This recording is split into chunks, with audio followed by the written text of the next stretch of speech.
The room is still, the world outside is finally quiet, and the clock on the wall marks the slow, deliberate passage of time deep into the night.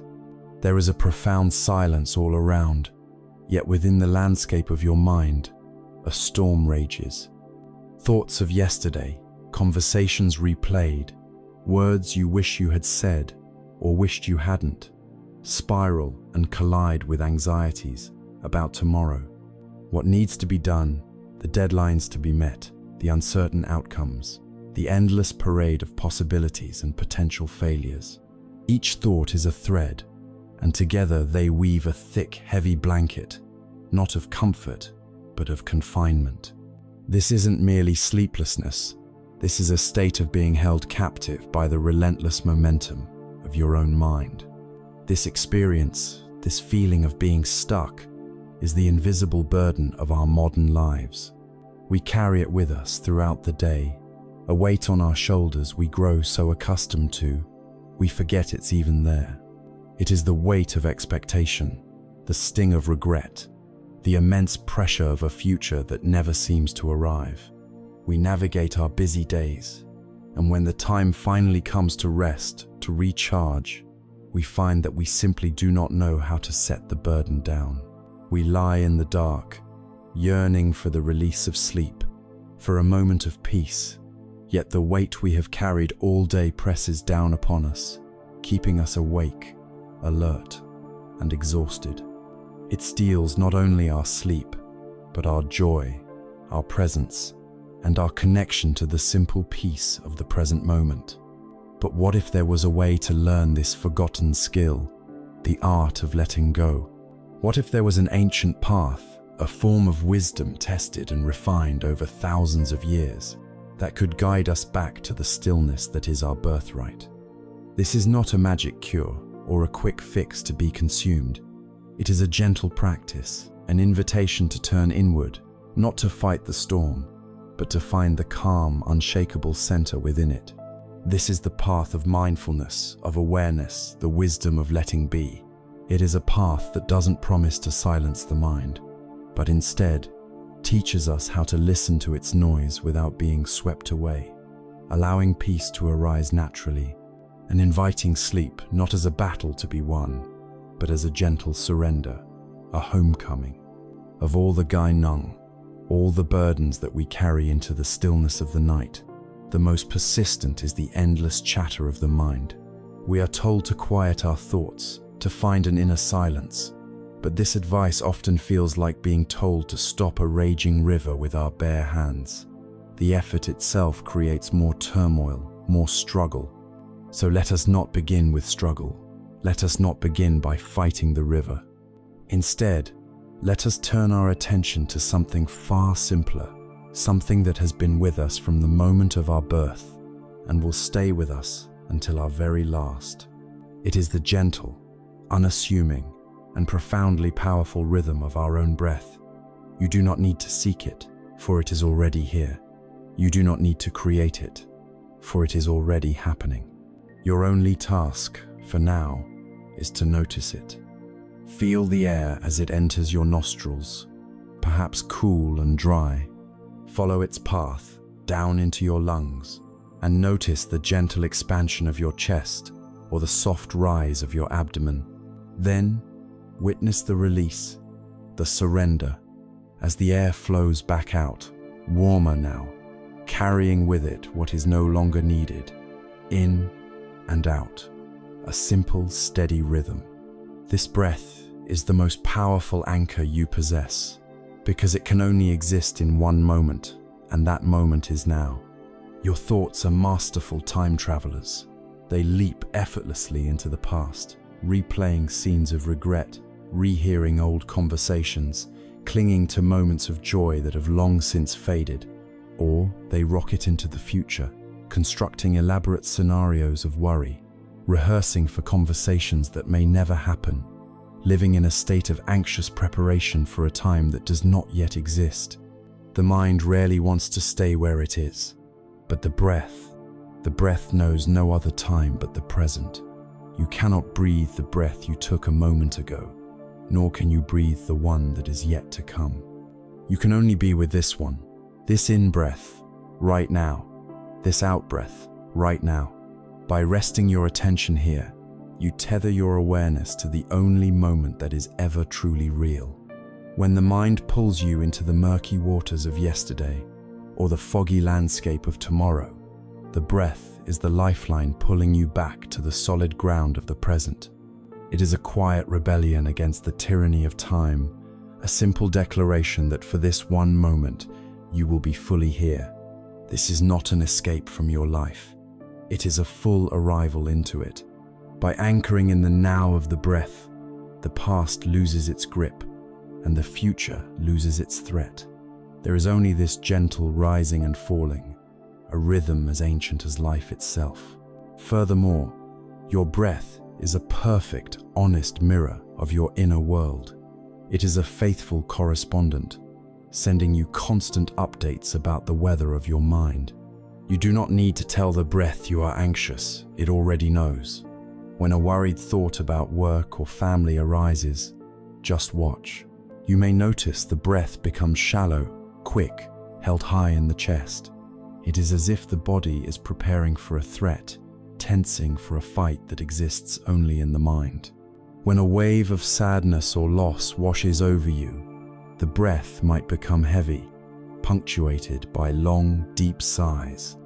And in a rare, fleeting moment of peace, perhaps while looking at the moon outside your window, the breath spontaneously softens, deepens, and slows, descending into the belly. We spend so much of our lives completely unaware of this intimate dance between mind and breath. The practice of mindfulness is simply to begin paying attention to this dance without judgment. There is no need to force the breath to be slow or deep. The invitation is simply to observe. A worried thought has appeared, and my breath has become tight. Just this noticing is a profound act of wisdom. You are no longer lost in the drama of the thought. You have become the witness of its effect. By observing this mirror, you learn the language of your own nervous system. You begin to see, with clarity, how your thoughts directly create physical sensations. And in seeing this connection, you find a new space, a new freedom. You realize that while you may not be able to stop the anxious thought from arising, you can notice its effect on the breath, and by gently returning to a fuller, softer out-breath, you can soothe the body, which in turn soothes the mind. There is a story of a young, brilliant student who came to a wise old meditation master. The student's mind was full of turmoil, questions, and a desperate desire for peace. "Master," he said, "I have studied all the texts, I have debated all the philosophies, but my mind is like a wild monkey, leaping from branch to branch. Please tell me the ultimate secret to finding peace." The master looked at the student with kind eyes, poured him a cup of tea, and said, "For the next 3 days, I want you to go and sit by the river. Do not read, do not debate, do not try to solve your problems. Your only task is to watch your breath. When your mind wanders, and it will, simply notice and gently bring it back to the breath." The student was disappointed. It seemed too simple, too basic. But, out of respect, he did as he was told. The first day was agony. His mind was louder than ever. He was bored, frustrated, and restless. On the second day, something shifted. He began to notice the subtle details, the coolness of the in-breath, the warmth of the out-breath. He watched his mind wander 1,000 times, and 1,000 times, he gently guided it back. He stopped fighting his thoughts and simply acknowledged them before returning to his anchor. By the third day, a quietness he had never known began to settle over him. The river of his thoughts was still flowing, but he was no longer drowning in it. He was sitting peacefully on the bank, watching it pass. He returned to the master, bowed deeply, and said nothing. The master smiled and poured him another cup of tea. The secret was not in controlling the mind, but in the simple, repeated, compassionate act of returning. This is the heart of the practice. Your mind will wander. That is its nature. It will be pulled away by a sound, a memory, a plan, an itch. This is not a mistake. It is not a failure. The moment of mindfulness, the true moment of practice, is the moment you realize you have been swept away. And in that moment, you have a choice. You can criticize yourself, feeding the cycle of frustration, or you can offer yourself a moment of gentle kindness and simply, softly, guide your attention back home. Your breath is your home base. It is the safe harbor in the storm of your mind. It is always there, patiently waiting for you to return, with no judgment for how long you have been away. Each return is a victory of gentleness over harshness, of awareness over autopilot. As you lie here now, let this be your only task. Feel one breath, and when the mind wanders, as it surely will, notice where it went, and then, like a loving parent guiding a lost child, gently lead it back to the simple, faithful rhythm of this breath, right here. As you continue to rest your attention in this way, you may start to notice that the breath is not just air. It moves the body. It creates a gentle rocking motion, a physical sensation of rising and falling. The breath is the bridge between the intangible world of thought and the tangible world of your physical form.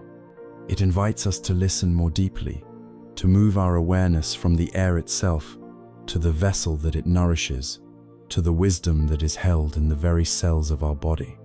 From the anchor of the breath, a bridge is built, a bridge leading directly into the landscape of your own body. We have learned to see the body as a machine, a vehicle to carry our minds around, something to be fueled, exercised, and occasionally repaired. We have forgotten that the body has a life of its own, a deep, ancient wisdom, and a language spoken not in words, but in sensations. For years, perhaps a lifetime, it has been speaking to you, sending you messages. But in the noise of modern life, we have learned to tune it out, to override its signals, to push through its quiet protests.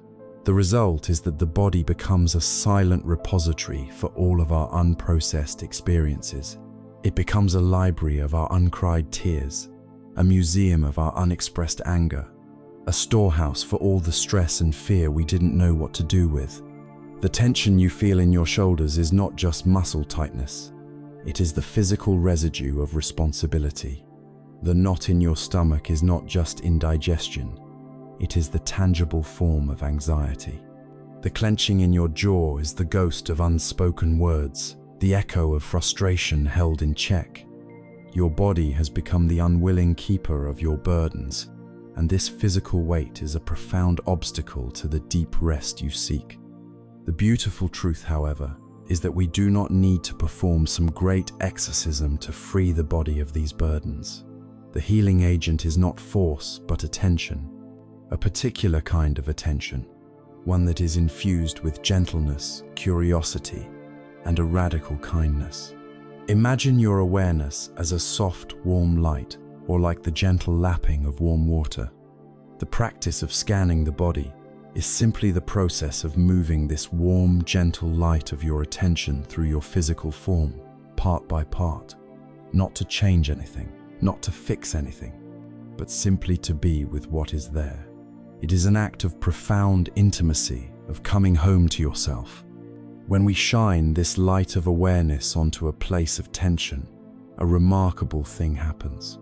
The tension, which thrives on being ignored and resisted, begins to soften. By meeting a clenched muscle with gentle awareness, rather than a demand to relax, we give it permission to let go. The body, feeling safe and heard for the first time in a long while, begins to release its grip. You are not relaxing the body. You are creating the conditions in which the body remembers how to relax itself. This is the body's innate wisdom, a wisdom that has been waiting patiently for you to listen. Let us begin this journey of listening now. Lying here, bring your awareness, that soft, warm light, all the way down to your feet. Start with the toes of your left foot. You do not need to move them, just feel them from the inside. Can you feel the sensation of the air on your skin, the pressure against the bed sheets? Perhaps there is a tingling, a warmth, a coolness, or perhaps you feel nothing at all, and that is perfectly fine. The absence of sensation is also a message, an observation. Simply notice it. Let your awareness bathe your toes, your sole, the heel, the top of your foot. Be with it for a couple of breaths.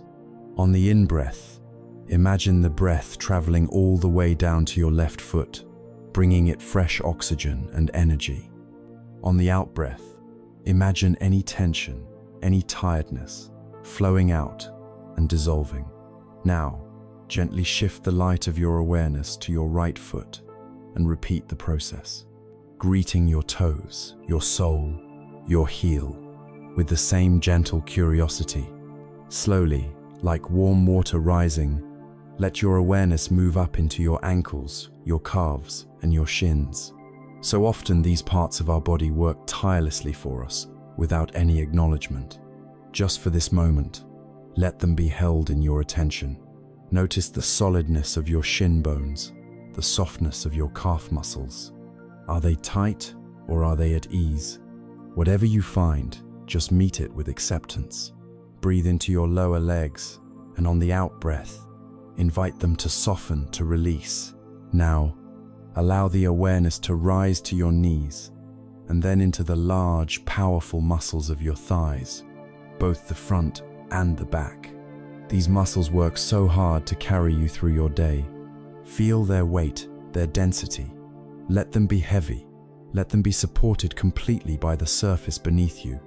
Invite them to let go of any holding, any bracing. Now bring your attention to the area of your hips, your pelvis, and your buttocks. This is a region where we store a great deal of deep-seated tension and often unacknowledged emotion. Without needing to analyze it, simply bring the warm light of your awareness here. Feel the contact points with the bed. Feel the weight, the solidity. Breathe into this entire region, and with each out-breath, offer it an invitation to release, to soften, to let go of its grip. From here, let the awareness flow into your lower back. For so many, this is a place of chronic pain and discomfort. Do not fight any sensation you find here. If there is aching or tightness, just let the awareness gently surround it, hold it, as if you were holding a small wounded bird in your hands. Breathe into it. Meet the sensation with kindness. And now, move your attention to your abdomen, your belly. This is our soft, vulnerable center. Let your belly be soft. Let go of any need to hold it in. Feel the gentle, natural movement of the belly as you breathe in and as you breathe out. Allow this vulnerable place to be just as it is. Let the warm light now spread up through your chest, the area of your heart and lungs. Feel the gentle expansion with the in-breath and the subtle release with the out-breath. And now to the shoulders. Feel the weight of your shoulders. Imagine the invisible backpack of responsibilities you have been carrying all day, all week, all year. And just for this moment, imagine yourself shrugging it off, allowing the straps to slide down your arms. Let the shoulders melt away from your ears. Let them be heavy, soft, and wide. Allow this feeling of release to flow down both of your arms, through your elbows, your forearms, your wrists, and into your hands, all the way to the tips of each finger. Your hands have done so much today. Let them now be completely at rest. Finally, bring your awareness to your neck, your throat, and your jaw. Let the teeth part slightly, releasing the deep clenching we so often hold here. Let your tongue rest softly in your mouth. Let the tiny muscles around your eyes soften. Smooth out the space between your eyebrows. Let your forehead be wide and open. And finally, let the awareness rest on your entire scalp. And now, For a few moments, feel your entire body, from the tips of your toes to the top of your head, held in this warm, kind, undivided attention. Your entire body breathing. There was a successful businessman who suffered from terrible, chronic back pain. He had seen countless specialists, spent a fortune on treatments, but the pain always returned. In desperation, he attended a meditation retreat. The teacher guided a body scan just like this one. When the guidance reached the lower back, the businessman was instructed to simply feel the raw sensation, without a story. And as he did this, he noticed something incredible. With the sensation of pain, an image of his tyrannical boss's face would flash in his mind. Then came the story. He doesn't respect me. I carry this whole company on my back. It's so unfair. He realized in that moment that his pain was not just physical. It was the physical manifestation of years of resentment. He had been literally carrying his boss on his back. The insight that separated the raw sensation of pain from the story of resentment was the beginning of his healing. The story was the fuel for the fire. By learning to stay with the sensation itself, the fuel was removed and the fire began to die down. As you rest here, in this state of embodied awareness, you may notice this distinction for yourself.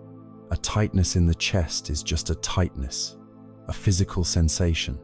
The thought, I am anxious about my presentation tomorrow, is the story.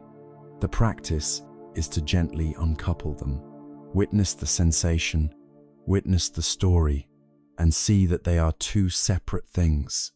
As we become more familiar with listening to the quiet wisdom of the body, we also become more aware of that other current, the faster, more turbulent river of thoughts that so often creates these storms in the body. Having settled in our physical home, let us now turn our gentle, non-judgmental awareness to this inner stream, not to be caught in its current, but to simply sit on the bank and watch it flow by. Having settled into the quiet, resonant wisdom of the body, we become aware of another current. It runs alongside the slow, deep river of physical sensation, but it moves much faster, with a restless, seemingly unstoppable energy. This is the river of thoughts. For most of our lives, we don't even recognize it as a river. We believe we are the river itself. We are so immersed in its current, so identified with its every twist and turn, that we are constantly being swept away. A thought of regret arises, and we become the regret. A thought of anxiety appears, and we become the anxiety. A critical thought floats by, and we become the critic and the criticized. We are lost in the content, identified with the story, believing that we are the voice that is speaking in our head. This fundamental misunderstanding, this case of mistaken identity, is the very root of the Gangnung, the burden that keeps our minds in turmoil and our bodies in a state of unrest. The most liberating discovery we can make on this path is this: you are not your thoughts, and you are not the voice in your head. You are the one who is aware of the thoughts. Imagine for a moment that your mind, your fundamental awareness, is like a vast, open, boundless blue sky. It is your nature to be spacious, clear, and full of light.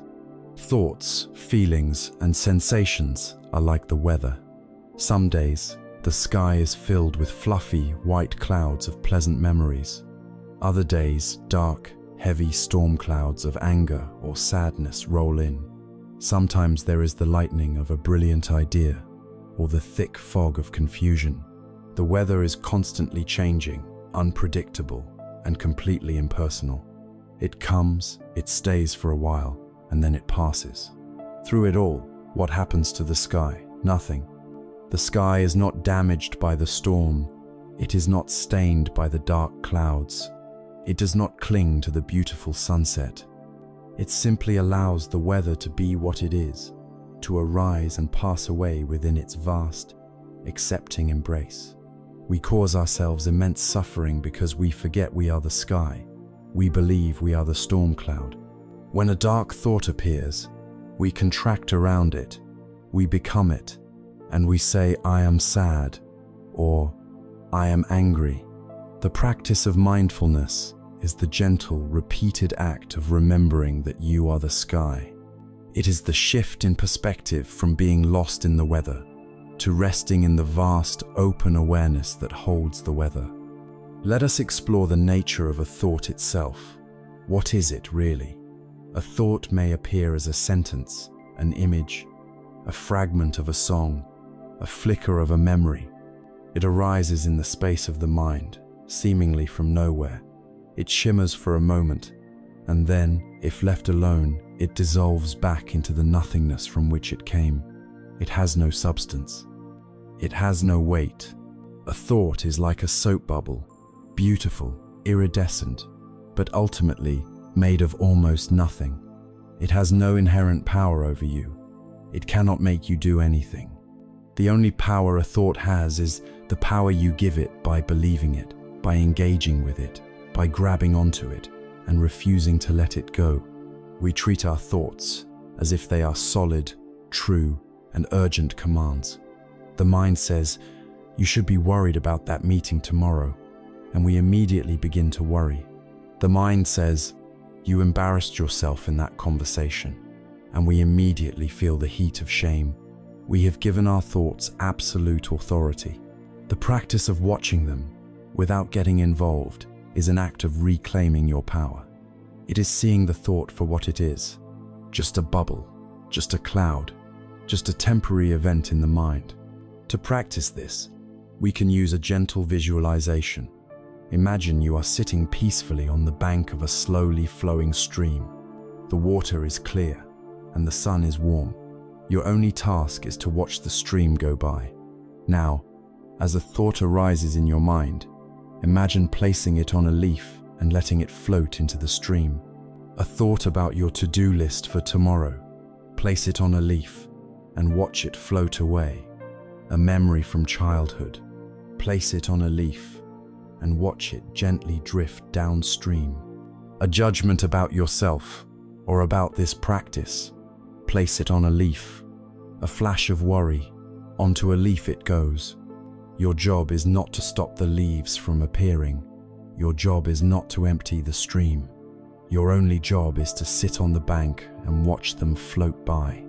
Some leaves might be large and heavy, and they might swirl in an eddy for a moment. Others might be small and quick. Sometimes there will be many leaves at once, and sometimes there will be a clear space. The practice is the same. Do not jump into the river. Do not try to fish the leaves out. Simply watch with a gentle, patient curiosity. Another powerful technique is to apply a soft, mental label to your thoughts. When you notice your mind has wandered, you can gently and silently name the activity.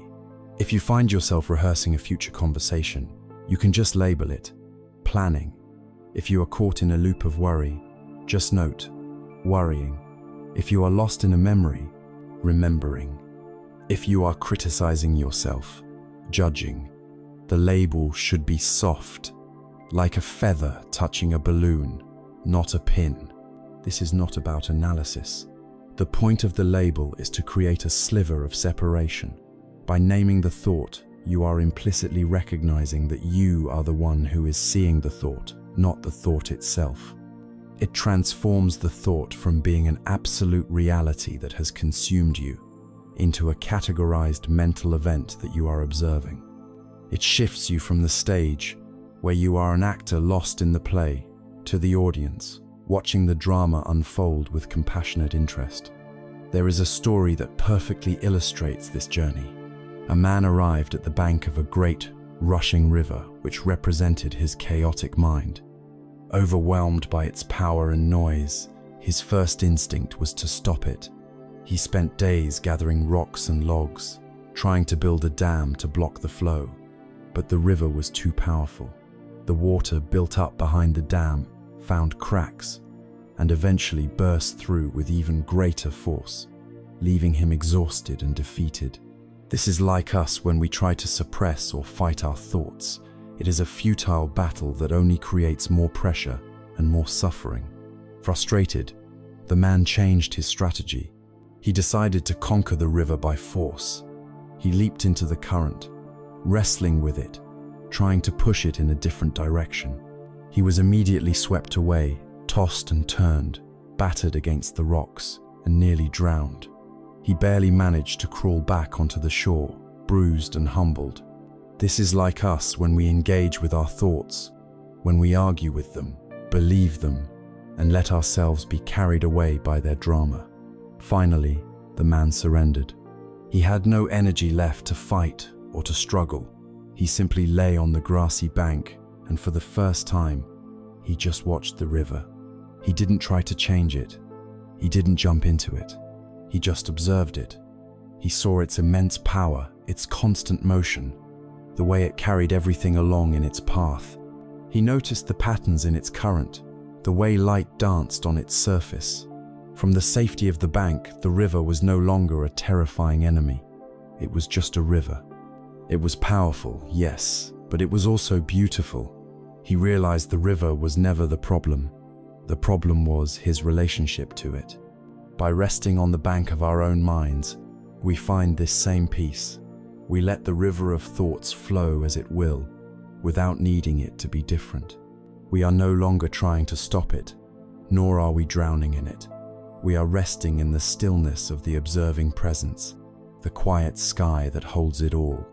But as we sit here, watching these thoughts float by like leaves on the stream, a crucial question arises. If they are just thoughts, just harmless mental events, just bubbles that pop, why do they hurt so much? Why does one particular thought feel less like a leaf and more like a sharp stone, sinking into our hearts and causing a ripple of real physical pain? Why does the memory of a harsh word or the fear of failure have the power to ruin our peace and keep us awake at night? This leads us to a deeper understanding, to a subtle distinction that the Buddha made over 2,000 years ago, the distinction between pain and suffering.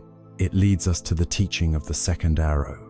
In our exploration of the mind, we have arrived at a vital and sensitive question. If thoughts are merely passing events, like clouds in the sky, why do some of them inflict such profound pain? Why does a single thought of criticism, failure, or loss have the power to derail our peace and haunt our quietest moments? The answer lies in one of the most practical and compassionate teachings of the Buddha, a teaching that helps us untangle the knot of our own distress. It is the wisdom of the two arrows. This ancient metaphor is a key that can unlock the cage of our self-inflicted suffering and reveal a path to a more resilient and peaceful heart. The Buddha explained that in life, we cannot avoid the first arrow. This arrow represents the unavoidable, painful, and difficult aspects of human existence. It is the headache that throbs in your temples. It is the sharp sting of a critical comment from someone you respect. It is the wave of sadness that comes with loss. It is the frustration of being stuck in traffic when you are already late. It is the physical pain of illness or injury, and the emotional pain of disappointment. These first arrows are a natural, inevitable part of the landscape of our lives. No amount of positive thinking, planning, or perfectionism can create a life that is entirely free from them. To be human is to be vulnerable to the first arrow. The wisdom of this teaching does not lie in trying to build an impenetrable shield to stop every first arrow that would be an exhausting and impossible task. The wisdom lies in how we respond after the first arrow has struck. This is where the second arrow comes in. The Buddha taught that when an ordinary person, untaught in the ways of the mind, is struck by a first arrow, they almost immediately shoot themselves with a second one. This second arrow is our reaction to the first. It is the story we tell ourselves about the pain. It is the mental proliferation, the storm of thought and emotion that we generate in response to the initial event. The first arrow is the pain. The second arrow is the suffering. The first arrow is the clean wound. The second arrow is the infection we introduce by endlessly probing it, judging it, and resisting it. Let us look at the forms this second arrow takes. It can be a volley of self-blame. The first arrow is making a mistake at work. The second arrow is the voice that says, "I'm so foolish. I can't do anything right. I'm a failure." It can be a cascade of worry and catastrophizing. The first arrow is a strange sensation in your body. The second arrow is the immediate spiral of thought. What if this is a serious illness? What will happen to my family? My life is over. It can be a surge of resentment and blame. The first arrow is a loved one saying something inconsiderate. The second arrow is the inner monologue of anger. How dare they? After all I've done for them, I will never forget this. It is the resistance that says, this shouldn't be happening. It is the pining that says, why can't things be the way they were? All of these reactions, blame, guilt, fear, anger, resentment, are second arrows. They are not inherent in the initial event. They are added by us. Imagine you are walking through a forest and you trip, spraining your ankle. The sharp physical pain you feel is the first arrow. It is real and it hurts. Now imagine you sit down and spend the next 3 hours berating yourself. I'm so clumsy. Why wasn't I watching where I was going? This is going to ruin my whole week. This is a disaster. You are now experiencing not only the pain in your ankle, but also the mental anguish of self-criticism and worry. You have shot yourself with a second arrow. The Buddha said that a wise person, one who has trained the mind, still feels the pain of the first arrow. When they sprain their ankle, it hurts just as much. They are not numb or detached from reality, but they do not automatically shoot the second arrow. They feel the pain, and they respond with care, perhaps by resting or seeking help. They do not add the unnecessary layer of mental suffering. They experience pain, but they are free from the anguish that we so often create for ourselves. Let's bring this into the context of our sleepless nights. The first arrow might be a memory of an awkward social interaction from the day. The initial feeling is a brief flush of embarrassment. That's it. That's the entire event. But then, as you lie in bed, the second arrows begin to fly. They must all think I'm an idiot. Worry. I always say the wrong thing. Self-blame. I should have just stayed quiet. Regret. I'm never going to that person's house again. Aversion. The initial, fleeting moment of embarrassment has now been magnified into a multi-hour drama of suffering, fueled entirely by these second arrows. The original event is long gone, but you are keeping it alive, wounding yourself again and again with your own thoughts about it. So, how do we stop this deeply ingrained habit of self-wounding? The answer lies in the space that mindfulness creates. Our habitual reaction is instantaneous. The first arrow strikes, and the second arrow is launched before we even know what has happened. Mindfulness practice, the gentle returning of our attention to the breath and the body, begins to stretch time. It creates a pause, a precious gap between the stimulus of the first arrow and our conditioned response. In this space, we have a choice. When the first arrow of criticism strikes, we can feel the heat in our face, the tightening in our stomach, and in the pause, we can watch the impulse to fire the second arrow arise. We can see the mind wanting to lash out, wanting to blame, wanting to worry. But because we are watching from the stillness of the observer, we don't have to obey the impulse. We can simply let the urge be there without acting on it. We can choose to tend to the original wound with compassion, simply by breathing and allowing the raw physical sensations to be there, without adding the fuel of a dramatic story. This is the height of emotional intelligence and the essence of inner freedom. It is not about not feeling pain. It is about learning not to add suffering to pain.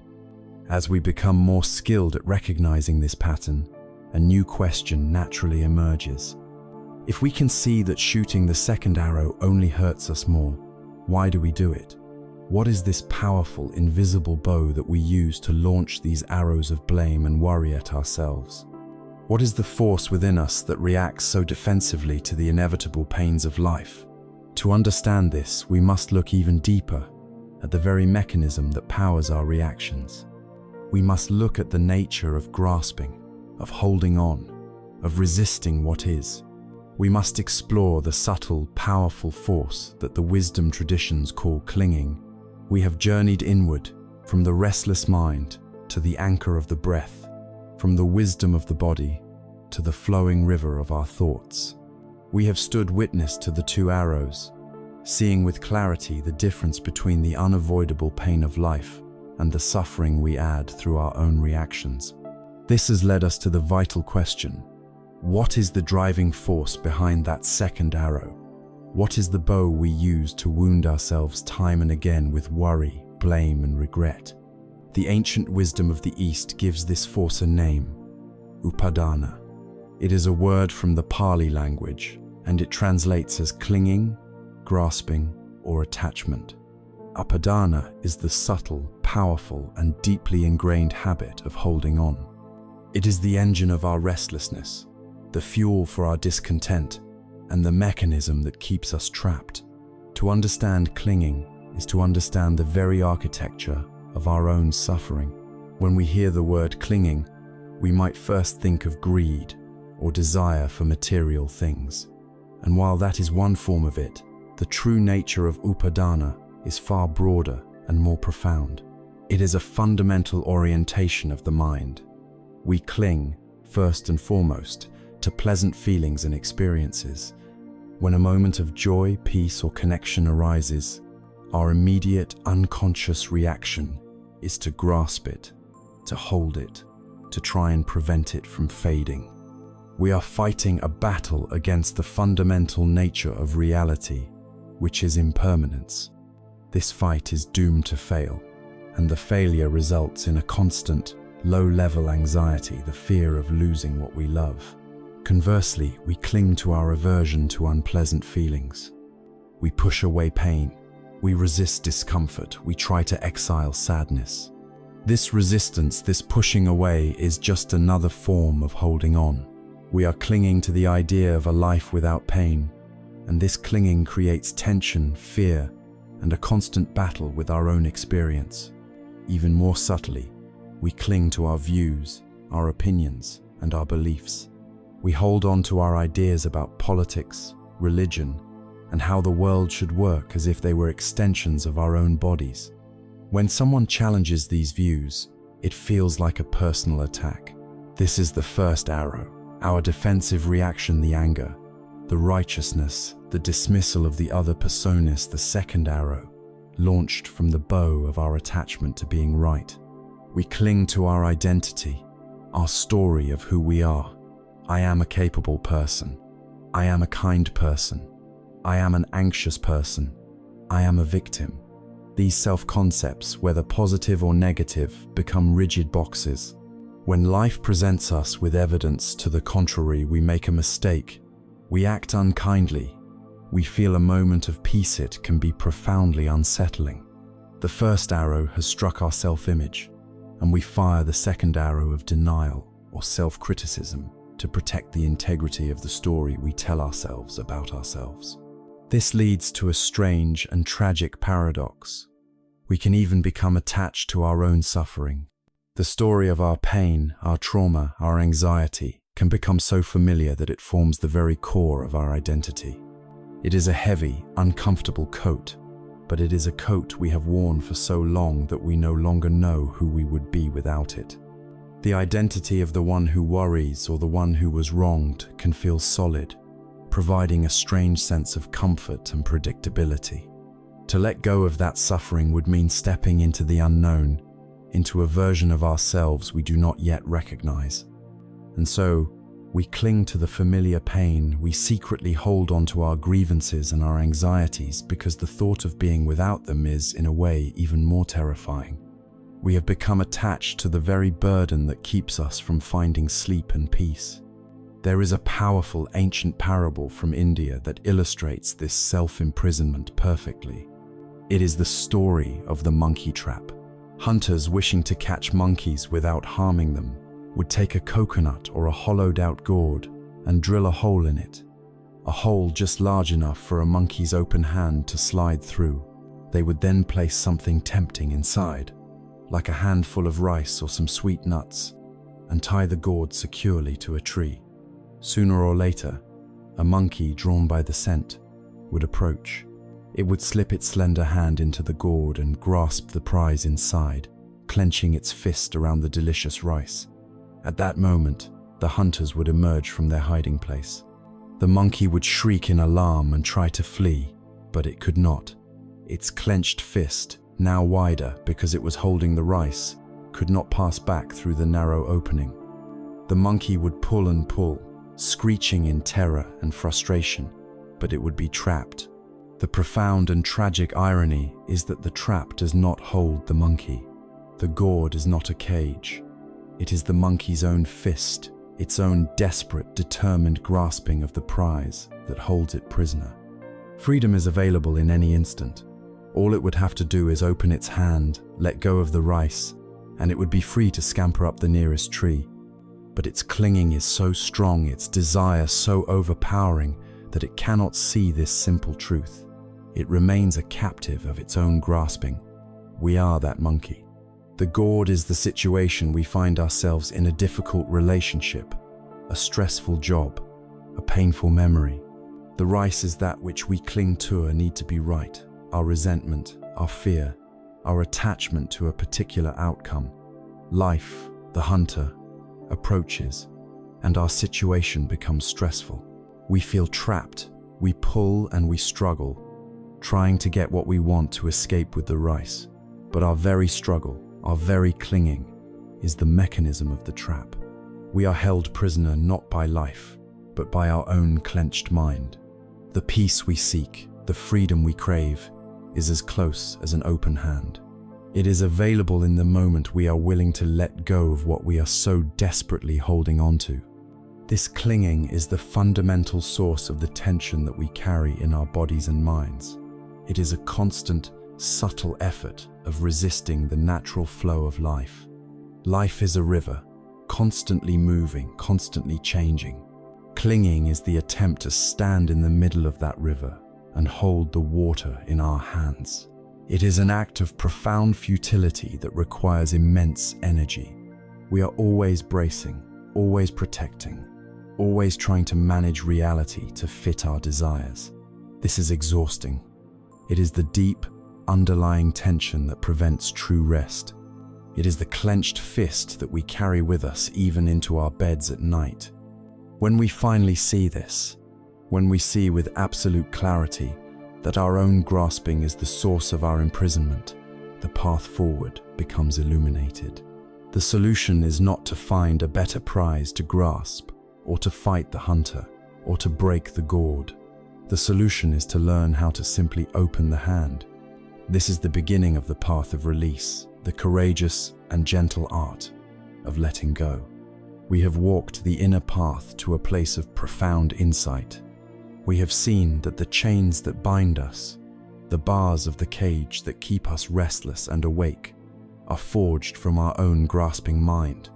We are the monkey in the trap, holding on to the prize of our own ideas, our resentments, and our fears, unable to see that freedom is just one open hand away. This realization naturally brings us to the most practical and potent of all spiritual instructions, the art of letting go. But here, in the West, these words are often misunderstood. We hear letting go, and we imagine weakness, apathy, or irresponsibility. We picture someone becoming a doormat, passively accepting injustice, or floating through life in a cloud of detached indifference. This is a profound misinterpretation of a powerful, active, and courageous state of mind. Letting go is not the same as giving up. Giving up is an act of despair, a collapse of energy. Letting go is an act of wisdom, a release of unnecessary tension. Letting go is not about ceasing to care for others. In fact, it is the highest form of care for ourselves, which in turn allows us to care for others with greater clarity and compassion. Imagine a loved one is in trouble. You can spend all night lying awake, churning with anxiety, replaying worst-case scenarios in your mind. This is clinging to fear. It exhausts you, clouds your judgment, and renders you useless. Or you can acknowledge the difficulty of the situation and then let go of the useless, spinning anxiety. This release doesn't mean you stop caring. It means you release the inner static, the second arrows, so that your mind becomes clear, calm, and able to access the wisdom and strength needed to actually help. You let go of the unproductive turmoil so you can engage in wise and compassionate action. You are not letting go of your love or your responsibility. You are letting go of the burden that prevents you from acting on them effectively. The great Thai meditation master, Ajahn Chah, explained this with a brilliantly simple metaphor. A student struggling with this very concept came to him and asked, "How do I practice letting go? My mind wants to hold on to everything so tightly. It feels like an impossible task." Ajahn Chah looked at him and asked a simple question. "If you were walking through a fire and picked up a glowing, red-hot piece of charcoal, what would you do?" The student answered immediately, "I would drop it, of course." The master then smiled and asked, "And as you were about to drop it, would you need to tell yourself, 'I must be determined to let go of this hot coal. I must generate the willpower to release it'?" The student laughed, seeing the absurdity. You don't need philosophy or willpower to drop a burning coal. You drop it because it is hurting you. The seeing of the pain is inseparable from the act of release. This is the secret to the art of letting go. Our resentments, our anxieties, our obsessive worries, our harsh self-judgments, these are the hot coals that we are carrying around in our minds and hearts. We clutch them tightly, searing our own peace, burning our own capacity for joy, and then we wonder why we are in pain. The practice of mindfulness is what allows us to finally feel the burn. When you are lost in thought, you are unaware that you are even holding the coal. You are identified with the story around it. But when you bring awareness to your body and your breath, you can feel the effects of that grudge directly. You can feel the tightness in your chest, the acid in your stomach, the tension in your jaw. You see, in real time, that this thought, this feeling you are clinging to, is the direct cause of your suffering right now. When this seeing becomes clear and undeniable, the act of letting go is no longer a difficult spiritual discipline. It is the most natural, intelligent, and self-compassionate thing you can possibly do. You drop the coal not because a teacher told you to, but because you can no longer stand the pain of holding it. This practice is best approached not as one monumental task, but as a skill to be cultivated in layers, starting with the small things. Imagine you are carrying a backpack filled with stones of various sizes. You would not start by trying to heave the largest boulder out of the pack. You would start by shaking out the pebbles. The pebbles are the small daily irritations. The person who was rude to you in line at the store, the driver who cut you off in traffic, the frustration of spilling your morning coffee. These are the small hot coals. Our habit is to pick them up and carry them with us, letting them poison our mood for hours. The practice is to notice the burn of these small irritations and to consciously drop them. To take a breath and say, "I am not going to let this small thing ruin my peace." You let the pebble fall from the pack. As you become more skilled at releasing the pebbles, you find you have more strength and space to deal with the stones. These are the larger burdens. A lingering disagreement with a friend, a chronic worry about your finances, a deep disappointment about how something turned out. Here too, the principle is the same. You use your mindfulness practice to see how carrying this stone is affecting you. You see how it drains your energy, saps your joy, and keeps your mind in a state of agitation. You feel the burn, and you cultivate the willingness to set it down. It may not be as instantaneous as dropping a pebble, but the intention is the same. It is the compassionate decision to stop hurting yourself.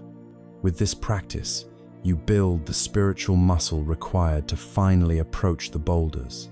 These are the great weights of our lives. The deep-seated traumas from our past, the profound griefs, the foundational stories of our own inadequacy. To even think of letting these go can seem impossible, a betrayal of our own history.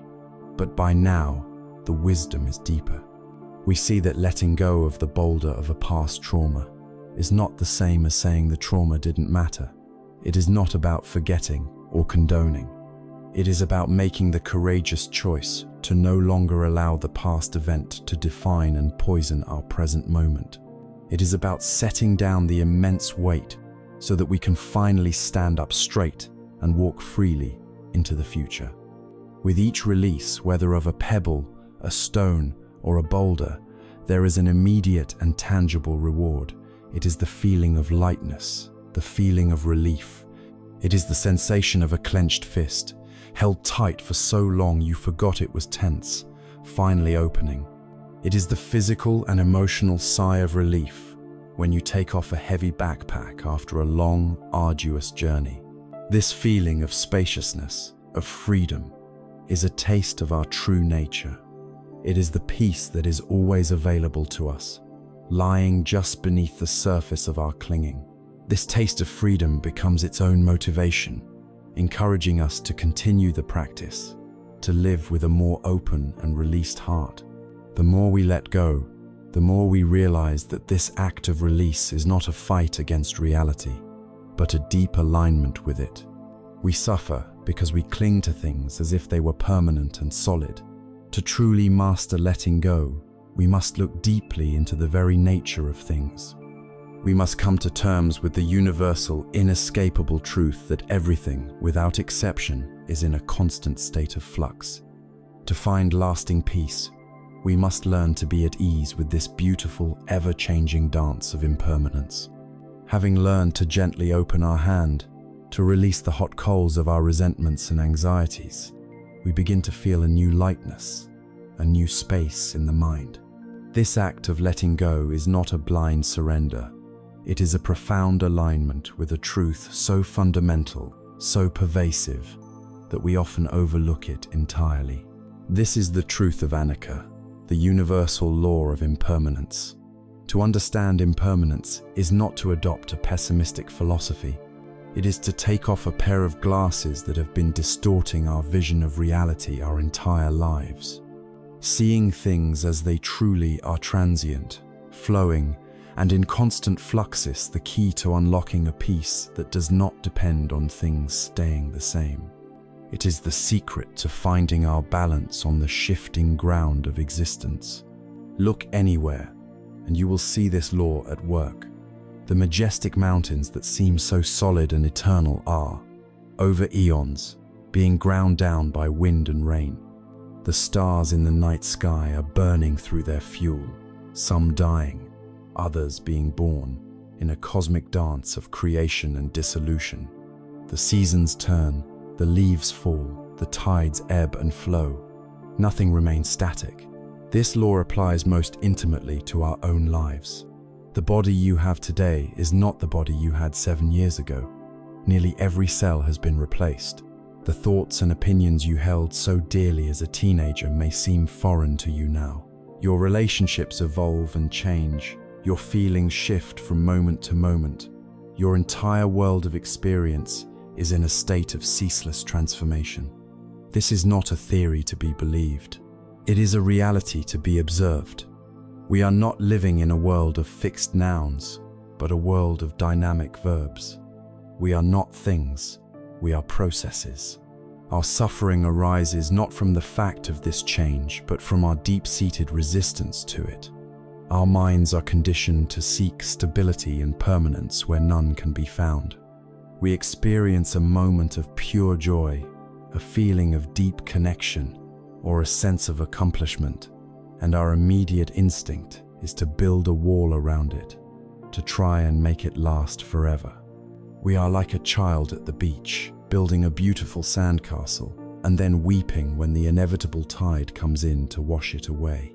We create our own heartbreak by demanding permanence from a world defined by change. Inversely, when we experience pain, sorrow, or hardship, we react with fear and despair because we project it into an infinite future. We believe the dark cloud of our mood is a permanent weather system. We take a temporary state and solidify it into a permanent identity. The mind tells us, this sadness will never end. And in believing that story, we add the second arrow of hopelessness to the first arrow of the initial pain. Our struggle is a constant friction, a war against reality, trying to freeze the river of life into a block of ice that we can control. This struggle is the very definition of exhaustion. But when we have the courage to look at impermanence directly, we discover that it is not our enemy. In fact, it can be our greatest teacher and our deepest solace. Firstly, it is the mother of appreciation. If you knew that a breathtaking sunset would last forever, you might glance at it and then turn away. But precisely because you know it is a fleeting masterpiece, a transient spectacle of light and color that will soon fade into darkness, you give it your full attention. You savor it.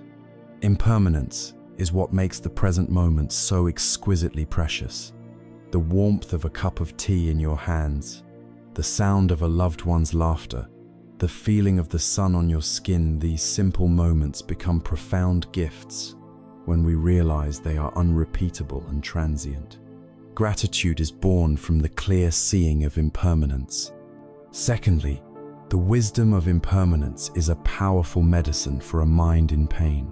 When you are caught in a state of anxiety, grief, or fear, the most compassionate thing you can do is to remind yourself, this too shall pass. This is not a denial of your pain. It is a recognition of its nature. The pain is real, but it is not permanent. It is a wave in the ocean of your awareness. It will rise, it will crest, and it will eventually subside. Knowing this doesn't magically erase the pain, but it changes your relationship to it. It gives you the strength to endure, to breathe through the contraction, knowing that it is a temporary storm, not a permanent identity. You are the sky, not the passing weather. This simple understanding can be the difference between being drowned by a wave and learning to ride it. There is a timeless story of a great and powerful king who was prone to extreme swings of emotion. When his armies were victorious, his happiness would swell into arrogance. When he faced defeat or personal loss, his sorrow would plunge him into deep despair. Weary of this inner volatility, he summoned the wisest sages in his kingdom. "I want you to create a magic ring for me," he commanded. "It must be engraved with a message that has a very specific power. When I am at the absolute height of my joy and triumph, reading it must bring me a sense of sobriety and caution. And when I am lost in the depths of misery and defeat, reading it must give me hope and courage." The sages conferred for a long time and returned with a simple gold band. The king looked inside, and there, finely engraved, were 4 simple words: "This too shall pass." The king was puzzled at first, but soon he understood its profound wisdom. At his next great victory feast, surrounded by praise and luxury, he glanced at the ring. This too shall pass. A quiet humility settled over him. He savored the victory without clinging to it, knowing it was a fleeting moment in a much larger story. Months later, his kingdom was struck by famine and plague, and he was overwhelmed with grief and a sense of failure. He collapsed in his chambers, and his eyes fell upon the ring. This too shall pass. A space opened in his heart. His despair was real, but he saw that it was not the end of the story. It was a chapter, a season, and it too would change. The wisdom of impermanence was his constant, balancing companion. We can practice seeing this truth in our own lives. We can become gentle scientists of change. Watch a candle burn. Notice how the solid wax is transformed into liquid, then into flame and light and smoke. Nothing is lost, but everything is changed. Observe your own mind in meditation. Notice how a thought about work arises, captures your attention, and then, without you doing anything, it simply vanishes, replaced by a memory, a sound, or a sensation. Where did it go? It dissolved back into the space from which it came. Notice a feeling, a flicker of irritation. Feel it in your body, the heat, the tension. Watch it. Don't feed it with stories. Just observe it as pure energy and see how, on its own, it begins to soften, to change, to fade. You are witnessing impermanence in the laboratory of your own being. As we become more and more intimate with this universal law, as we see that everything we can possibly experience, every sight, every sound, every sensation, every emotion, every thought, even our own physical body is in a state of constant, unrelenting flux, a very deep and radical question begins to emerge. If everything that I experience is changing, what about the one who is doing the experiencing? If all the contents of my consciousness are impermanent, what about the container? What about the I that seems to be sitting here, solid and continuous, watching this whole parade of change go by? Surely, this me must be the one permanent thing in a world of flux. This questioning, this turning of the lens of investigation upon the investigator itself, is the doorway to one of the most profound and liberating insights of the contemplative path. It leads us to question the very foundation of our identity, the bedrock of our presumed self. We have followed the thread of our investigation into the heart of reality, arriving at the universal truth of impermanence. We have seen that everything we can perceive, our body, our thoughts, our feelings, is like a flowing river, a ceaseless dance of change. This clear seeing inevitably leads us to the most intimate and challenging question of all. If everything is in flux, what about the one who witnesses it? What about the I that seems to be the stable center of this whirlwind, the unchanging perceiver of this passing show? For this I, this sense of self, feels so solid, so continuous, so real. Surely, it must be the one exception to the rule. It is this fundamental assumption that we must now, with gentle courage, place under the microscope of our awareness. This investigation into the nature of the self, known in the Buddhist tradition as anatta, is not an attempt to prove that you do not exist.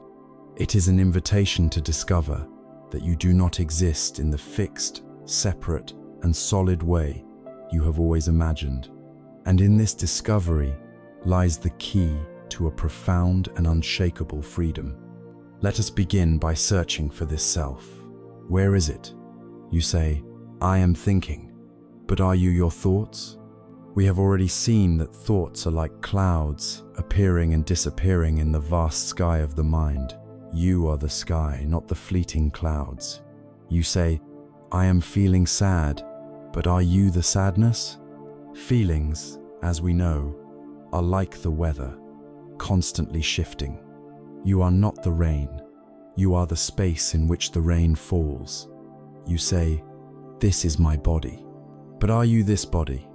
This body is a collection of bone, muscle, and blood, constantly changing, aging, renewing itself. Is a single cell the self? Is your hand the self, your heart? The more closely we look for a permanent, unchanging CEO in the corporation of the mind-body, a central commander pulling all the levers, the more we realize there is no one to be found. There is only the seamless, interconnected process of experiencing itself. To make this investigation more systematic, the wisdom of the East deconstructs our experience of a self into 5 fundamental processes, often called the 5 aggregates. Imagine them as 5 flowing streams that converge to create the momentary illusion of a solid entity. The first is form. This is the physical body, the world of matter and sensation. The second is feeling. This is the raw, immediate tone of any experience, whether it is pleasant, unpleasant, or neutral. The third is perception. This is the faculty of recognition and labeling, the part of the mind that says tree, car, my friend, an insult. The fourth is mental formations.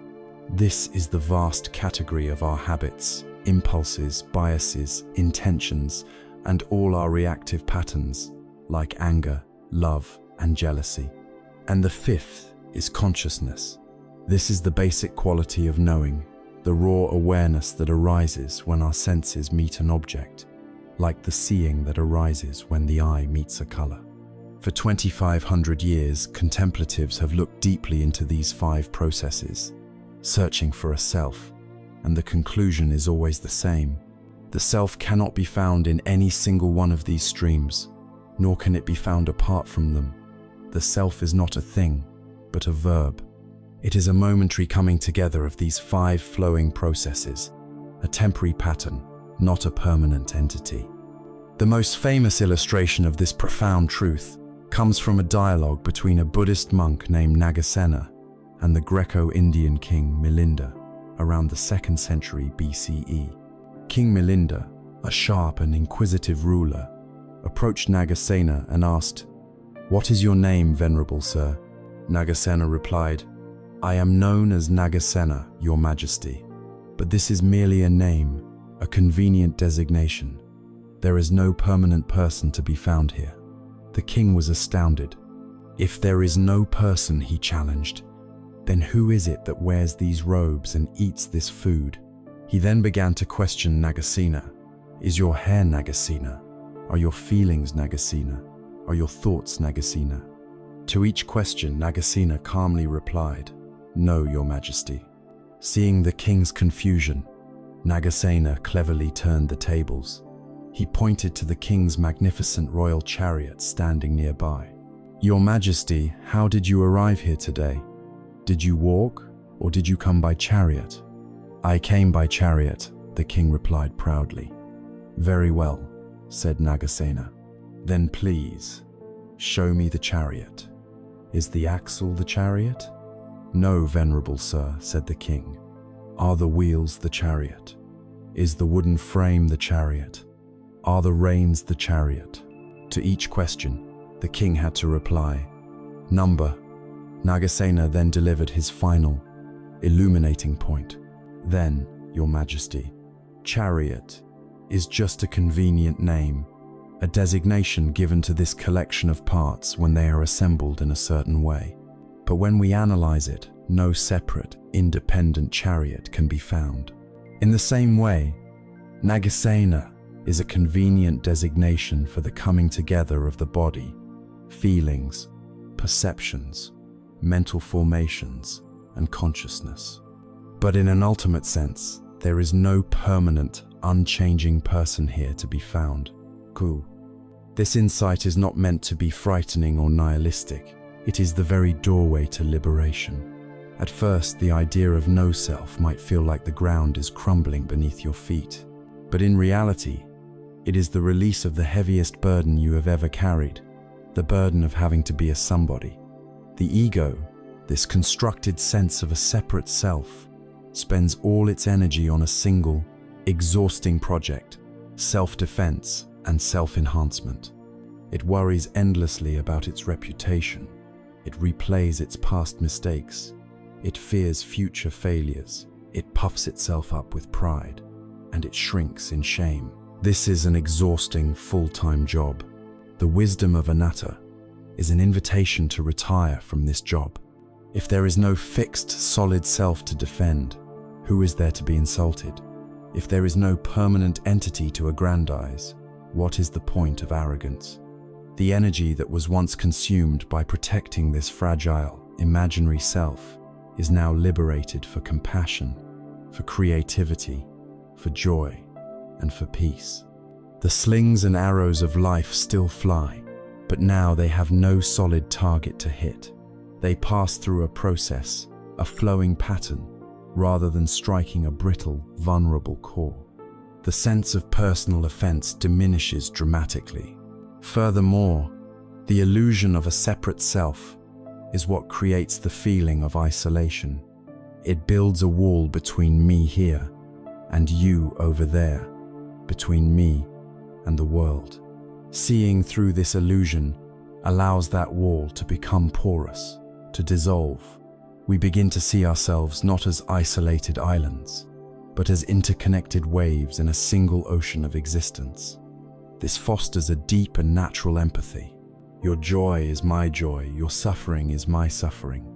The lonely, anxious burden of the separate self is replaced by the relief of interconnection. If the self that I take to be so solid is in fact a flowing, ever-changing process, a story co-created with the entire universe, then what does this mean for the history of that story? What becomes of the regrets, the guilt, and the pains of a me from 5 years ago? A me that in a very real sense no longer exists. This insight gives us a powerful new key to unlock the prisons of our past. We have journeyed to a place of radical insight, seeing that the self we take to be so solid is more like a flowing river than a fixed statue. The you of this moment is not the you of a decade ago, or even of yesterday. The cells of your body have changed. Your thoughts are different. Your feelings have shifted. You are a process, a constant unfolding. This understanding, while profound, can also be disconcerting until we apply it to one of the heaviest burdens we carry, the weight of the past. We lie awake at night, haunted not by present events, but by the ghosts of yesterday. We are held captive by memories of our own mistakes and by the painful actions of others. The past, however, is gone. It does not exist anywhere outside of the fragile, flickering memory traces that we resurrect within our own minds. Right now, the event is over. The suffering we feel comes from the act of reopening the wound in the present moment. Seeing this gives us extraordinary power. It means we cannot change what happened, but we can absolutely change our relationship to it. We can learn to set it down. The past often weighs on us in two distinct, poisonous forms: regret and resentment. Regret is the act of turning the weapon of our judgment upon a past version of ourselves. We look back at a mistake we made, a poor decision, a moment of weakness, and we judge that person with the full force of the wisdom and experience we have gained since. This is a fundamentally unfair and cruel act. The person who made that choice did so with the level of awareness, the conditioning, and the knowledge they had at that time. They could not have done otherwise. To endlessly chastise them is to torture a ghost. It is an act of violence against a you that no longer exists. This cycle of self-recrimination is an immense drain on our life force. It is a heavy, leaden cloak that smothers our ability to feel joy and confidence in the present. Resentment is the other side of this coin. It is the act of holding onto our anger toward another for a past hurt. We replay their offense. We nurse the grievance. We keep the story of their wrongdoing alive in our minds. We believe that by holding onto our anger, we are somehow punishing them or protecting ourselves. But the reality is that the other person is likely living their life, oblivious to the turmoil in our mind. Holding on to resentment is like drinking a cup of poison and waiting for the other person to die. The only one who is harmed is ourselves. The bitterness corrodes our own heart. The anger consumes our precious mental and emotional energy. We give the person who hurt us free rent in the most valuable real estate we own, our own mind. We allow their past action to continue to define our present reality. This is the definition of being a prisoner of the past. There is a classic Zen story that perfectly illustrates this. Two monks, one senior and one much younger, were on a long pilgrimage. Their vows as monks were very strict, and one of the most serious was that they were forbidden from touching a woman. As they journeyed, they came to a wide, muddy river with a fast-moving current. On the riverbank stood a beautiful young woman in a fine silk kimono, hesitating. She was afraid to cross, knowing the mud would ruin her expensive clothes and the current might sweep her away. Seeing her distress, the senior monk, without a word, walked over to her, gracefully lifted her into his arms, carried her across the turbulent river, and gently set her down on the other side. She bowed to him in gratitude, and he bowed back. The two monks then continued on their way in silence. Hours passed. The sun beat down. The junior monk grew more and more agitated. His face was tense, and he walked with a stiff, angry gait. Finally, he could not contain himself any longer. He burst out, "Master, how could you do that? You know our vows. We are not to even look at women, let alone touch them. You picked up that woman and carried her in your arms." It was a serious transgression. The senior monk looked at his companion with a calm, compassionate expression. "I left the woman by the riverbank 2 hours ago," he said softly. "Are you still carrying her?" This story strikes us with such force because we all recognize ourselves in the junior monk. We are all carrying things we should have left by the river long ago. We carry the harsh words of a parent, the betrayal of a friend, the sting of a public failure, our own perceived inadequacies. We carry them in our minds, and therefore in our bodies, and the weight is immense. It is the primary cause of our restlessness. The senior monk shows us the path to freedom. He engaged with the situation, acted with compassion, and then he let it go completely. He was fully present for the next step of his journey. The key to leaving the woman by the river, to setting down these burdens, is the practice of forgiveness. And here, we must be very clear. Forgiveness is perhaps the most misunderstood of all spiritual concepts. Forgiveness is not about condoning a harmful action. It is not saying what you did was okay. It is not about forgetting that the hurt occurred. And it is not necessarily about reconciling with the person who harmed you. Forgiveness is a profound act of self-liberation. It is the decision to stop drinking the poison. It is the recognition that by holding on to the anger and resentment, you are only continuing to harm yourself. Forgiveness is cutting the energetic cord that binds you to the past event so that you can finally be free. It is a gift you give to yourself. This can be cultivated as a practice. One powerful method is to write a letter that you will never send. Sit down with paper and a pen and write to the person you feel resentment towards. Do not hold back. Pour all of your pain, your anger, your sadness onto the page. Detail exactly how their actions affected you. Let the ghost speak its truth fully. When there is nothing left to say, you can then write the words of release. Something like, "I have carried this pain for long enough. For the sake of my own peace, for the freedom of my own heart, I choose to let this go. I forgive you." And then, as a powerful symbolic act, you must destroy the letter. Burn it safely, tear it into tiny pieces and let the wind take it, or bury it in the earth. As you watch it be destroyed, feel the burden it represents being released from your own system. The same practice can be done for self-forgiveness. Writing a letter to a past version of yourself, acknowledging the pain your actions caused, and offering yourself the same grace of release. As we become more skilled at setting down the heavy suitcase of the past, a new lightness enters our being. We are no longer defined by the stories of what has been. We are free to be present in the unfolding of what is.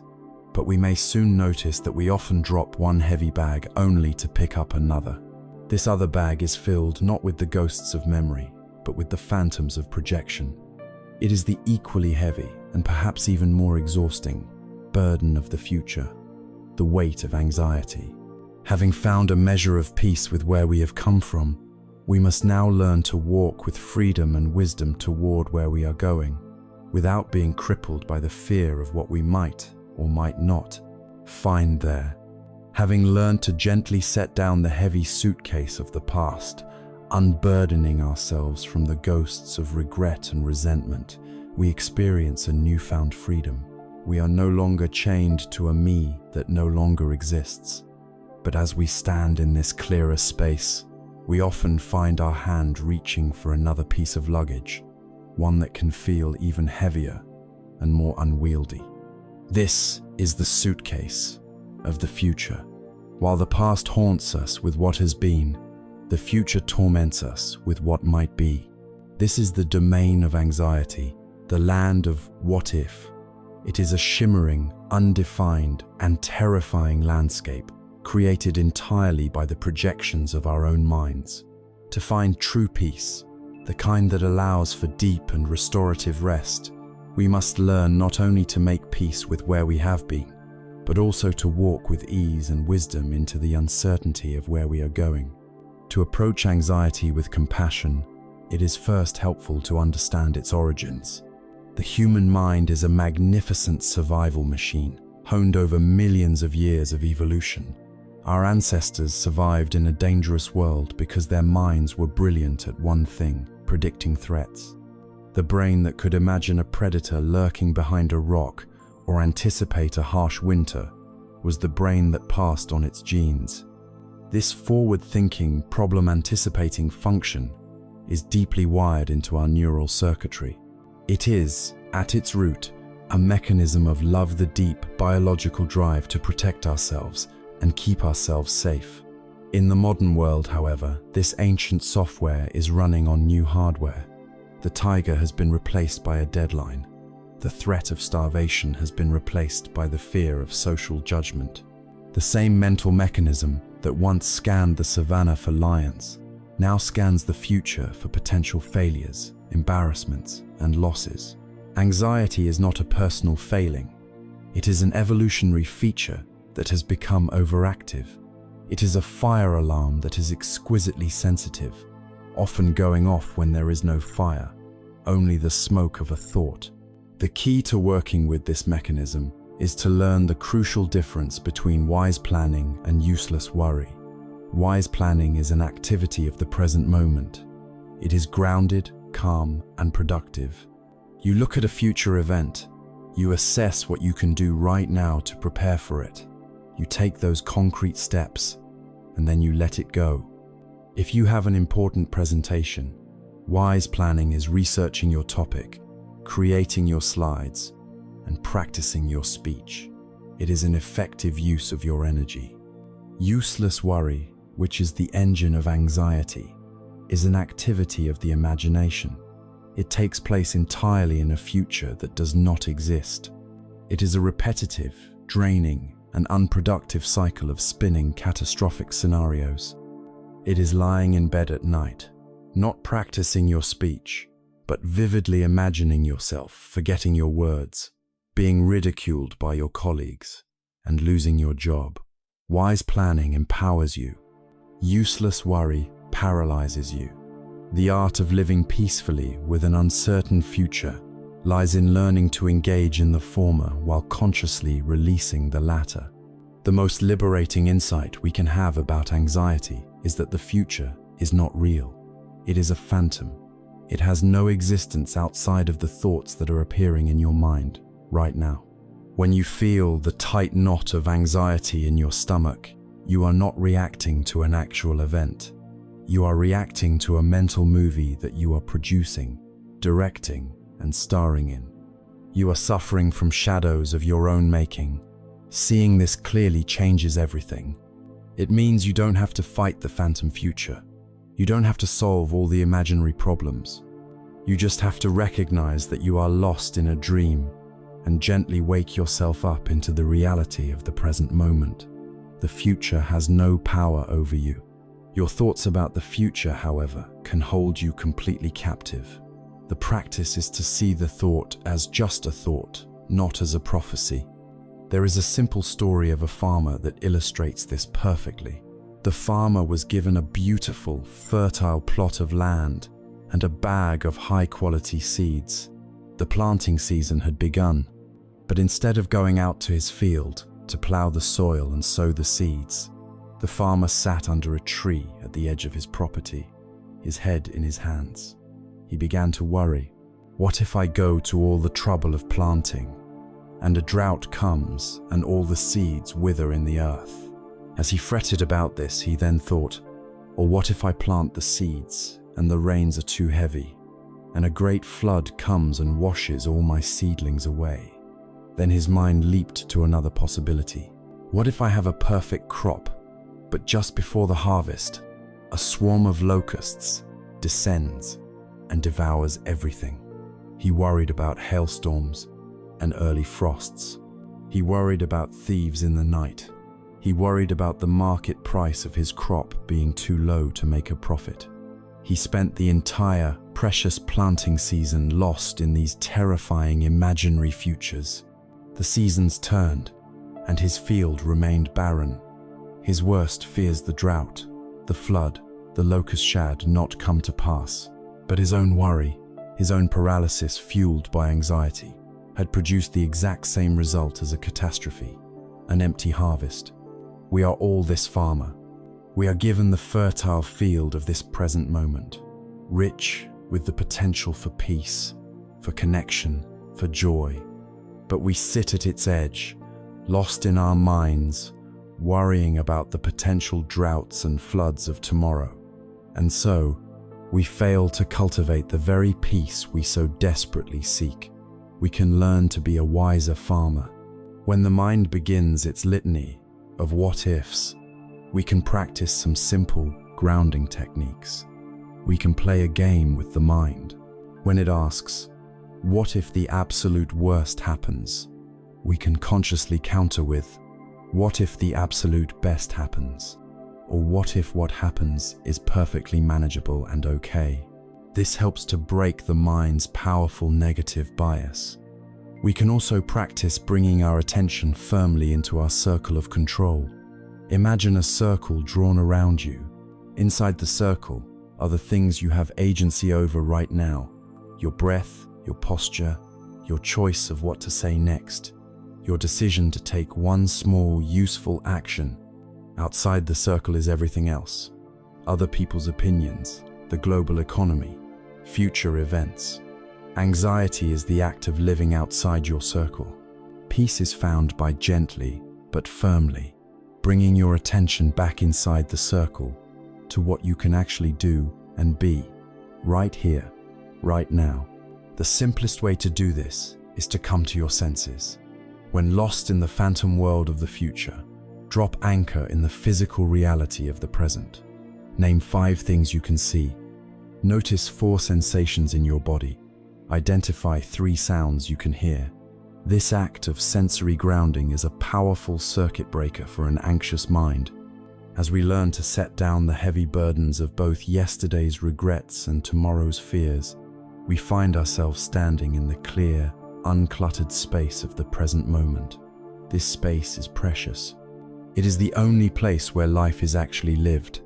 But this space need not remain empty, vulnerable to being filled once again by old habitual patterns of thought.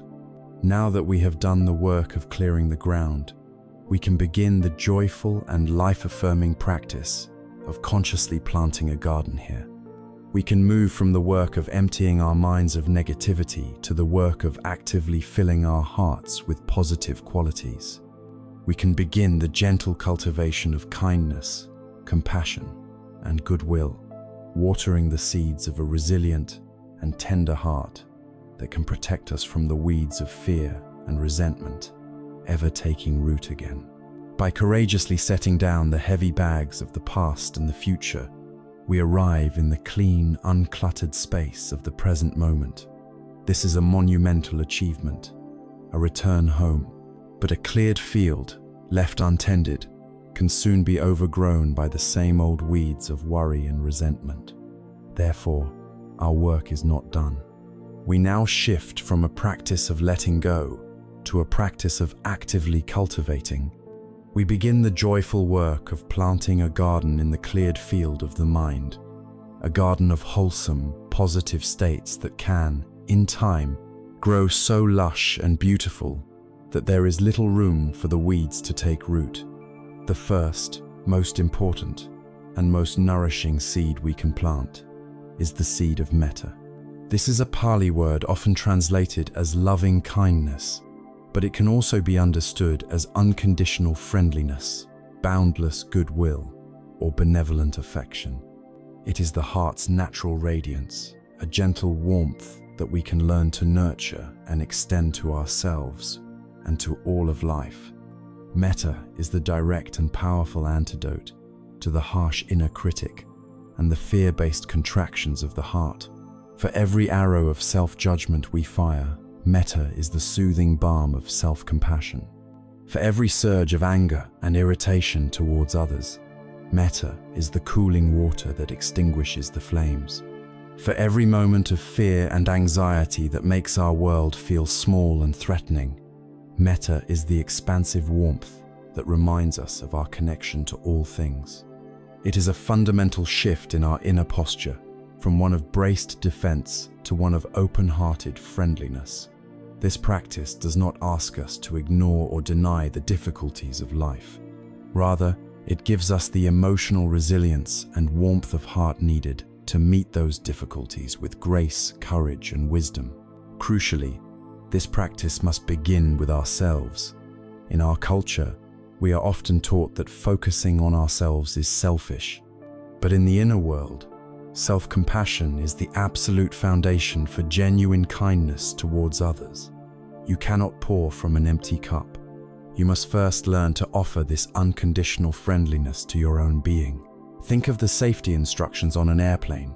In an emergency, you are told to put on your own oxygen mask first before attempting to help the person next to you. This is not selfishness, it is wisdom. If you run out of oxygen, you are of no use to anyone. In the same way, if your own heart is a barren landscape of self-criticism and neglect, you have very little genuine warmth to offer the world. For many of us, this first step is the most difficult. We carry deep-seated feelings of inadequacy, a belief that we are not worthy of our own kindness. Therefore, learning to offer metta to ourselves is a radical act of healing. It is a way of reparenting our own wounded inner child, of providing the gentle, unconditional acceptance that we may have always yearned for.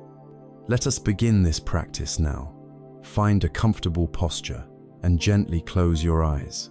For a few moments, just rest with your breath, feeling the gentle rhythm of life within you. Now, bring your awareness to the area of your heart. You might even place a hand over your heart to bring a sense of warmth and focus to this area. Bring to mind an image of yourself. It can be helpful to visualize yourself as a young, innocent child, full of vulnerability and potential, deserving of love and protection. Holding this image gently in your heart, begin to silently repeat a few phrases of well-wishing. The exact words are not as important as the heartfelt intention behind them. You can use these traditional phrases or any words that resonate with you. Silently, gently, offer these wishes to yourself. May I be safe. May I be happy. May I be healthy. May I live with ease. Repeat these phrases slowly, letting them sink into your being. May I be safe, safe from outer dangers, and safe from the harm of my own critical thoughts. May I be happy, not just a fleeting pleasure, but a deep and authentic well-being. May I be healthy in my body, my mind, and my spirit. May I live with ease, free from the exhausting struggle with myself and the world, able to move through life with a sense of peace. Don't worry if you don't feel a great wave of emotion. The practice is in the sincere offering of the intention. Just planting these seeds is the work. With each repetition, see if you can connect with the feeling behind the words, a gentle warmth in your chest, a softening around the heart. Once you have spent some time offering this kindness to yourself, you can begin to expand the circle. First, bring to mind a benefactor, someone who has been genuinely kind to you in your life. It could be a teacher, a grandparent, or a friend. Hold an image of them in your heart, and now direct the phrases to them. May you be safe. May you be happy. May you be healthy. May you live with ease. Feel the natural gratitude and warmth that arises. Next, bring to mind a dear friend, someone you love easily, and offer them the same heartfelt wishes. Then, challenge yourself slightly by bringing to mind a neutral person, someone you see regularly but have no strong feelings about, a cashier at the store, a neighbor you pass on the street. Offer them the same phrases, extending your goodwill beyond your immediate circle. The great power of metta is revealed in its ability to tame even the most violent energies. There is a famous story from the life of the Buddha that illustrates this. The Buddha's jealous cousin Devadatta conspired to assassinate him. He got a notoriously fierce war elephant named Nalagiri drunk on alcohol and unleashed him on the narrow lane where the Buddha was walking. The elephant was a terrifying sight, trumpeting in a drunken rage, destroying everything in its path. The townspeople screamed and fled for their lives. The Buddha's faithful attendant, Ananda, bravely stepped in front of the Buddha to shield him, but the Buddha calmly told him to step aside. He stood perfectly still, facing the charging, raging beast. He did not prepare a weapon, he did not run. He simply opened his heart and radiated a powerful, unwavering field of pure metta, of unconditional friendliness and goodwill, directly at the elephant. As the enraged animal entered this palpable field of loving kindness, a change began to occur. Its charge slowed. Its eyes, once filled with rage, softened. The trumpeting stopped. It came to a halt before the Buddha, and in a gesture of complete submission and peace, it knelt down before him. The Buddha had tamed the raging beast not with force, but with the invincible power of a loving heart. This story is a powerful metaphor for our own inner lives. The raging elephant is our own anger, our own fear, our own hatred. We cannot defeat these powerful energies by fighting them with more violence or by suppressing them. This only makes them stronger. We can only tame the elephant of our own rage by meeting it with the radical and disarming power of metta. It is the ultimate act of peacemaking. And this practice of extending loving kindness even to the difficult and terrifying parts of our experience leads us directly to one of the most profound applications of a tender heart. It guides us toward the challenging and deeply healing work of genuine forgiveness, a process that can untie the most stubborn knots of resentment and finally set our spirit free. Through the gentle, courageous practice of metta, we have begun to water the seeds of unconditional friendliness in the garden of our hearts. We have learned to offer warmth to ourselves and to extend it outwards, even perhaps to those we find difficult. This practice of wishing others well, especially those who have caused us pain, is the gateway to one of the most transformative and liberating actions a human being can undertake, the act of genuine forgiveness. For many of us, the word forgiveness carries a heavy weight. It can feel like a moral obligation, a duty to absolve someone who has wronged us, an act that seems to betray the very real pain we have suffered. But this is a misunderstanding. True forgiveness, in the context of inner peace, is not about them. It is, and always has been, about you. It is the key that unlocks the door of a prison you have built for yourself, allowing you to finally walk free. This prison is the state of resentment. When we hold on to anger, bitterness, and the desire for revenge, we are the ones who are incarcerated.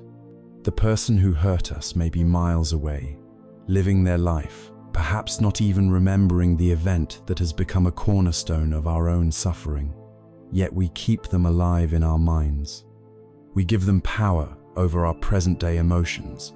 We allow a past event to continuously poison our experience of the present moment. Think of it this way. You are carrying a heavy, burning coal of anger in your hand. Your hand is seared. Your energy is consumed by the pain of holding it, and yet you refuse to put it down, believing that somehow the heat you are feeling is harming the person who gave you the coal.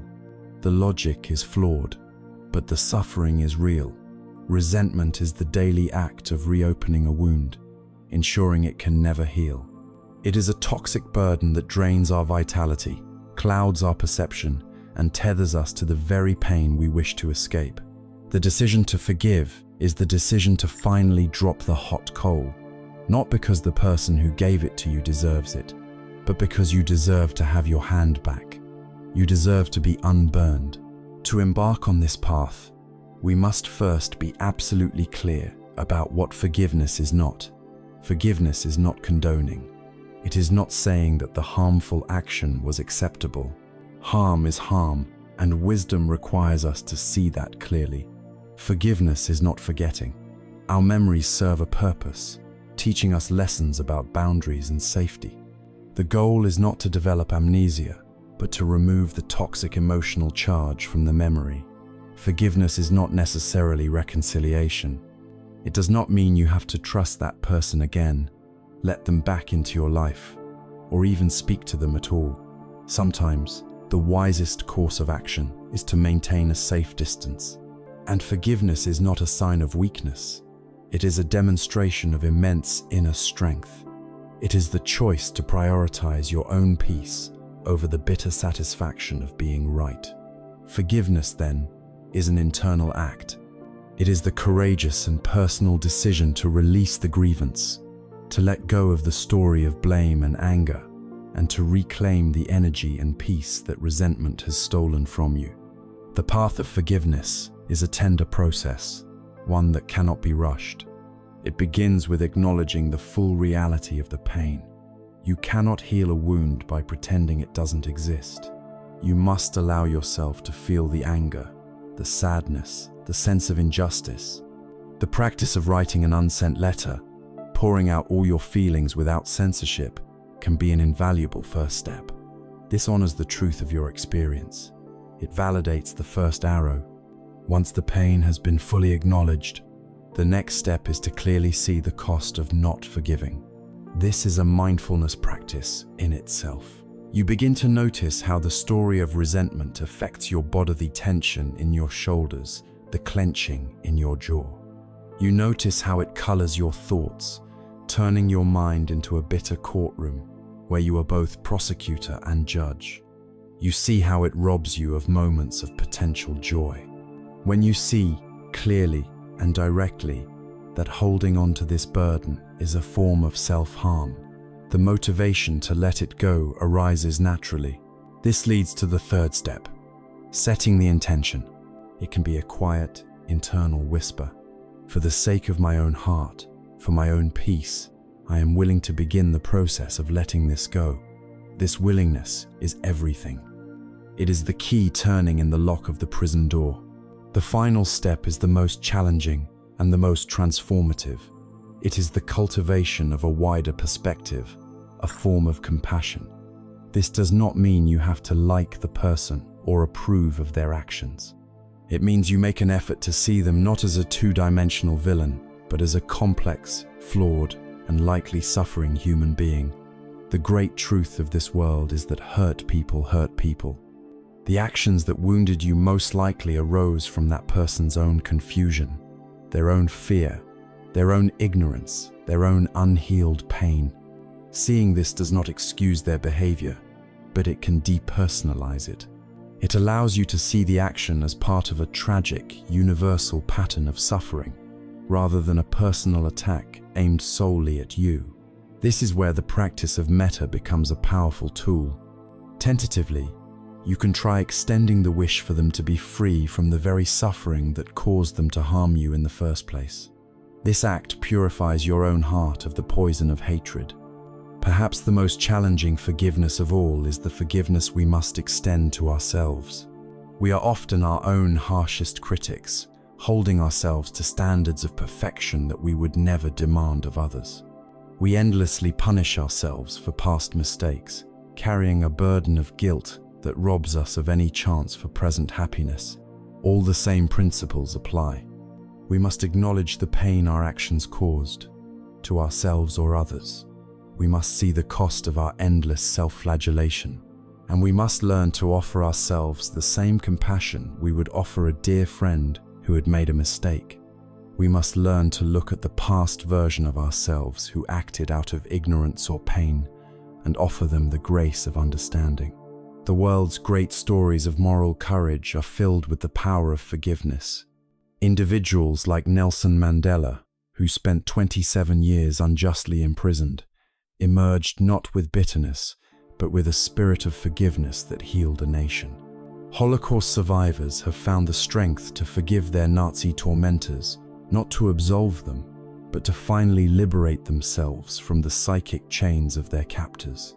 These figures teach us that when we have suffered a great injustice, holding on to hatred means our perpetrator continues to win, continues to occupy our mind and control our emotional life. Forgiveness is the final, ultimate act of taking back our power. It is the declaration that our capacity for peace is more important than our attachment to our pain. As we practice this profound act of release, setting down the immense weight of resentment, our inner world becomes significantly lighter and more spacious. The great boulders that once blocked our path have been moved. We feel a new capacity for peace. Yet, even in this newfound clarity, we may begin to notice more subtle obstacles, patterns that are less dramatic than rage or deep-seated resentment, but which still have the power to cloud the mind and disturb our peace like ripples on a calm lake. These are the common, everyday hindrances to a clear and tranquil mind, and learning to recognize and work with them is the next step on our journey to lasting freedom. As we walk this inner path, having set down the great heavy boulders of past resentment and future anxiety, our journey becomes lighter. A sense of spaciousness can begin to permeate our being. We have cleared the major obstructions, yet, even on a cleared path, we can still trip over smaller stones or get entangled in common weeds. In the newfound quiet of our minds, we start to notice more subtle, yet persistent, patterns that disturb our peace and obscure our clarity. These are not deep-seated traumas, but rather universal habits of the mind that visit everyone who attempts to find stillness.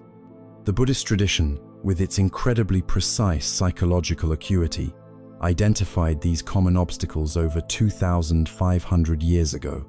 They are known as the 5 hindrances, and understanding them is like being given a diagnostic map to your own mind.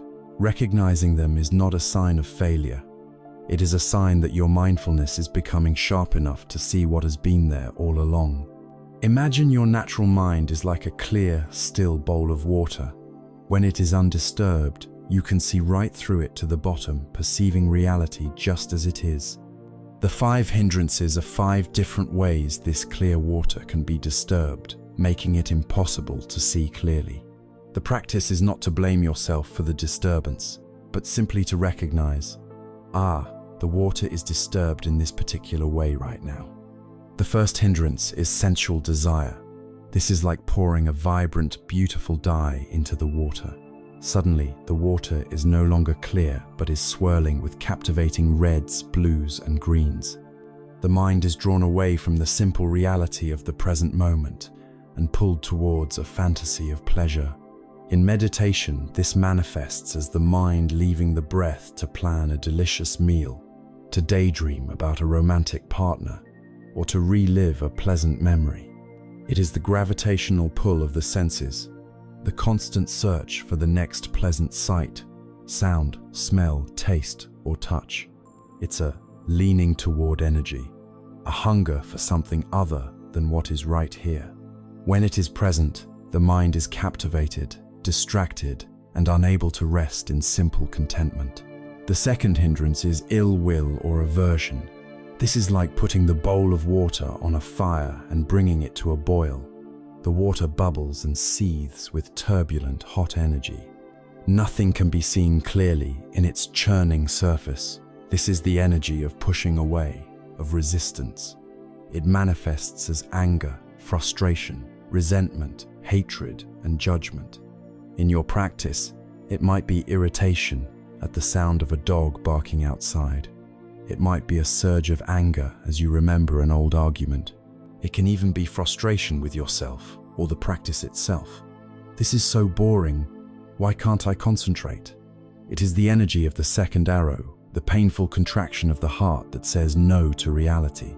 When ill will is present, the mind is agitated, hostile, and peace is impossible. The third hindrance is sloth and torpor. This is not just ordinary physical tiredness. It is a deep mental heaviness and dullness.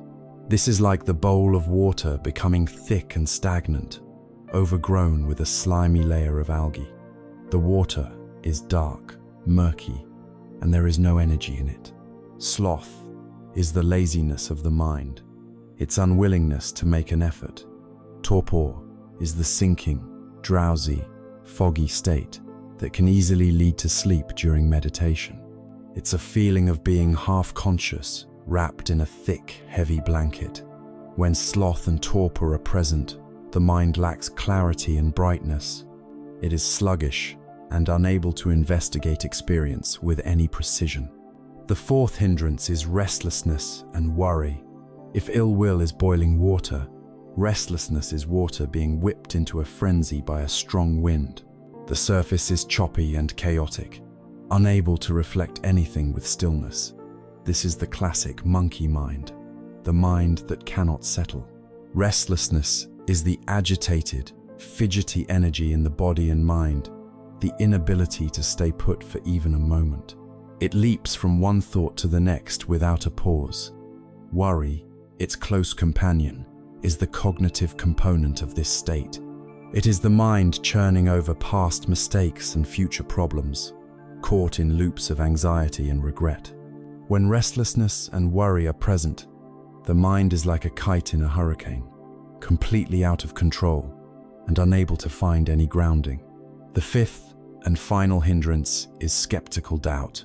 This is like taking the bowl of clear water and dumping a handful of mud into it, then stirring it until the water becomes completely opaque. You know there is a bottom to the bowl, but it is impossible to see. This is a state of inner paralysis, a deep uncertainty that undermines your efforts. It can be doubt in the practice itself. Is this meditation really doing anything? Is this just a waste of time? It can be doubt in the teacher or the teachings, but most commonly and most corrosively, it is doubt in yourself. I can't do this. I'm not good enough. Everyone else gets it, but I'm a failure at meditation. This hindrance is particularly insidious because it attacks our motivation to continue. It keeps us stuck in indecision, unable to commit our energy to the path. These 5 states are the primary thieves of our peace and the main reasons why finding mental calm can seem so difficult. They are the universal static of the human mind. The transformative first step in working with them is simply to learn to recognize and name them when they appear. Without judgment, you simply note internally, this is restlessness, or sensual desire is present, or this heavy feeling is sloth and torpor. The very moment you recognize the hindrance, you are no longer lost in it. You have stepped out of the boiling water and are now looking at it. This act of mindful recognition separates you from the state itself and drains it of much of its power. You are bringing the light of awareness to the shadowy corners of the mind. Simply recognizing these hindrances is a monumental step toward inner freedom, but we do not have to stop there and be merely passive observers of our own mental chaos. The wisdom of this path also provides us with a set of incredibly skillful tools, a proactive and compassionate strategy for gently weakening these unwholesome states when they arise, and for actively strengthening the wholesome states of clarity, calm, and kindness. This is not a practice of suppressing our thoughts or waging war on our minds, but rather one of intelligent and gentle cultivation, a practice known in the tradition as wise effort.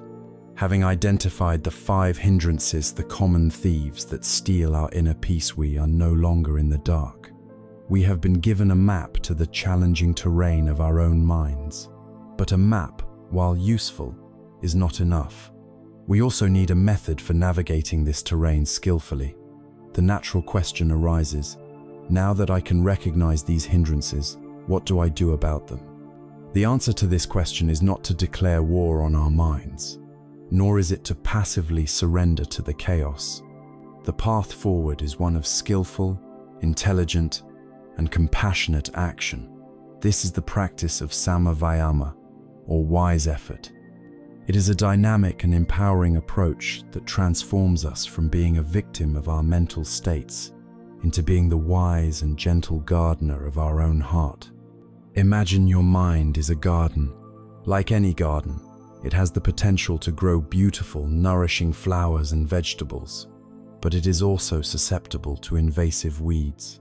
The flowers are the wholesome states: clarity, calm, kindness, joy, and compassion. The weeds are the unwholesome states, the 5 hindrances of desire: ill will, dullness, restlessness, and doubt. Wise effort is simply the art of tending to this garden. It is not one single action, but a balanced, 4-part strategy that any good gardener would intuitively understand. The first of the 4 wise efforts is to prevent the arising of unwholesome states that have not yet arisen. This is the proactive, preventative work of a wise gardener. A good gardener doesn't wait for weeds to overrun the plot. They prepare the soil, perhaps put up a fence to keep out pests, and are careful about what seeds they allow into the garden. In our minds, this translates to the practice of guarding the senses. We recognize that our inner state is profoundly affected by what we consume from the outer world. If we spend hours scrolling through social media that is designed to provoke outrage and envy, is it any wonder that the weeds of ill will and desire sprout in our minds? If we binge-watch terrifying news reports just before bed, is it surprising that the weeds of restlessness and worry keep us awake? Wise effort is the gentle but firm decision to be more mindful of what we feed our minds. It's choosing to listen to calming music instead of an angry talk show. It's choosing to have a heartfelt conversation with a friend instead of engaging in toxic gossip.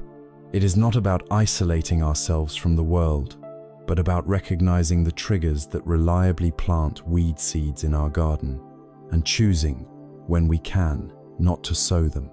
The second wise effort is to abandon the unwholesome states that have already arisen. No matter how vigilant we are, weeds will inevitably appear in the garden. A wise gardener does not despair, nor do they ignore the weeds, hoping they will go away. They address them directly, gently, but firmly removing them before they can take over. When you are sitting in meditation, or simply going about your day, and you notice a hindrance has sprouted, perhaps the hot, boiling water of anger, or the murky dullness of sloth, this second effort comes into play. It is the application of an antidote. If you are overcome with sloth and torpor, you can apply the antidote of energy. Stand up, stretch, open a window, splash your face with cool water, or straighten your posture. If you are caught in the grip of sensual desire, you can apply the antidote of contemplating impermanence, remembering that the object of your fantasy is transient and will not bring lasting happiness. If the weed of ill will arises, you can apply the powerful antidote of metta, wishing that very person to be well, which cools the fire of your own anger. This is not a violent suppression. You are not ripping the weed out so aggressively that you disturb all the healthy plants. You are skillfully and mindfully removing it, understanding its nature and applying the right medicine. The third wise effort is to arouse the wholesome states that have not yet arisen. A garden is not merely a place where weeds are absent. It is a place where beautiful things are actively grown. A wise gardener, seeing an empty patch of well-tended soil, doesn't just leave it bare. They intentionally plant the seeds of the flowers and vegetables they wish to cultivate. In the same way, we can take initiative for our own mental well-being. We don't have to wait passively for happiness or peace to strike us like lightning. We can plant the seeds ourselves. If your mind feels neutral or even a little down, you can decide to spend 5 minutes actively cultivating loving kindness. You can bring to mind the image of a loved one and wish them well. You can plant the seed of joy by deliberately reflecting on your good fortune, on things you are grateful for, no matter how small. You can arouse a sense of calm by choosing to take 10 deep, conscious breaths. This is the proactive, creative aspect of the practice. We are choosing what we want to grow in the precious soil of our minds. The fourth and final wise effort is to maintain and develop the wholesome states that have already arisen. When a beautiful rose finally blooms in your garden after much care, you do not ignore it. You admire it, you water it, you make sure it gets enough sun, you protect it so that it can continue to flourish and perhaps produce more blooms. In the same way, when a moment of genuine peace, clarity, or joy arises in your practice, it is a precious event. Our tendency is often to either get excited and analyze it. Wow, I'm finally peaceful. How did I do that? Which immediately makes it vanish, or to simply let it pass by without paying it much attention. This fourth effort teaches us to do otherwise. When a feeling of calm arises, we are invited to savor it, to feel it fully in the body, to breathe with it, to let it permeate our being. We are, in that moment, watering the flower of peace. By giving it our full, gentle attention, we strengthen the neural pathways associated with that state, making it more familiar and more likely to arise again in the future. We are nurturing the wholesome, helping it to grow strong and resilient. These four great efforts, taken together, provide a complete and elegant blueprint for transforming the mind. It is a balanced dance of prevention, intervention, cultivation, and nurturing. The effort in wise effort is not a grim, white-knuckled striving. It is a consistent, gentle, and intelligent application of energy, like the subtle adjustments a musician makes to keep an instrument perfectly in tune. It is the middle path between the extremes of lazy inaction and stressful, aggressive struggle. It is the compassionate and empowering recognition that the quality of our mind is not a matter of luck, but a skill that can be cultivated. And of all the beautiful seeds we can choose to plant in our garden, some are particularly powerful, with the ability to quickly and profoundly change the very quality of the soil. One of the most potent of these is the practice of gratitude and its active expression, the beautiful spirit of generosity. As we stand in the garden of our own mind, having learned the fourfold way of the wise gardener, we now have a choice. We have cleared the weeds of the past and future, and we have the intention to plant beautiful flowers. But which seeds should we choose? Of all the wholesome states we can cultivate, one of the most powerful, immediate, and transformative is the practice of gratitude. In a world that constantly tells us we are not enough, that we need more to be happy, a better job, a newer car, a more perfect body, gratitude is a radical act of rebellion. It is the conscious turning of the mind away from the illusion of scarcity and towards the profound, undeniable abundance that is already present in our lives. It is the direct and most potent antidote to the hindrance of desire, the restless craving that keeps us forever dissatisfied. Our minds have a built-in negativity bias. It is a feature of our evolutionary inheritance. For survival, it was more important to notice the one tiger in the grass than the 99 beautiful flowers. This has left us with a default setting to scan our environment and our lives for what is wrong, what is missing, or what is threatening. This is why a single criticism can overshadow a dozen compliments. Gratitude is the practice of consciously overriding this default setting. It is an active training of our attention, a choice to scan our experience not for its deficiencies, but for its blessings. This shift does not deny that difficulties exist. It simply chooses not to give them the monopoly on our attention. It balances the scales, allowing the goodness that is also present to come into the light. This practice begins not with grand gestures, but with the things that are most simple, most immediate, and most often overlooked. Can you, right now, feel a sense of gratitude for the simple fact of your own breath? This quiet, faithful rhythm has been with you every moment of your life, asking nothing in return, sustaining you, calming you, anchoring you? Can you feel gratitude for your own heart, which has been beating tirelessly in your chest since before you were born, a constant drumbeat of life? Can you feel gratitude for the simple ability to see the light in your room, to hear these words, to feel the contact of your body with the surface beneath you?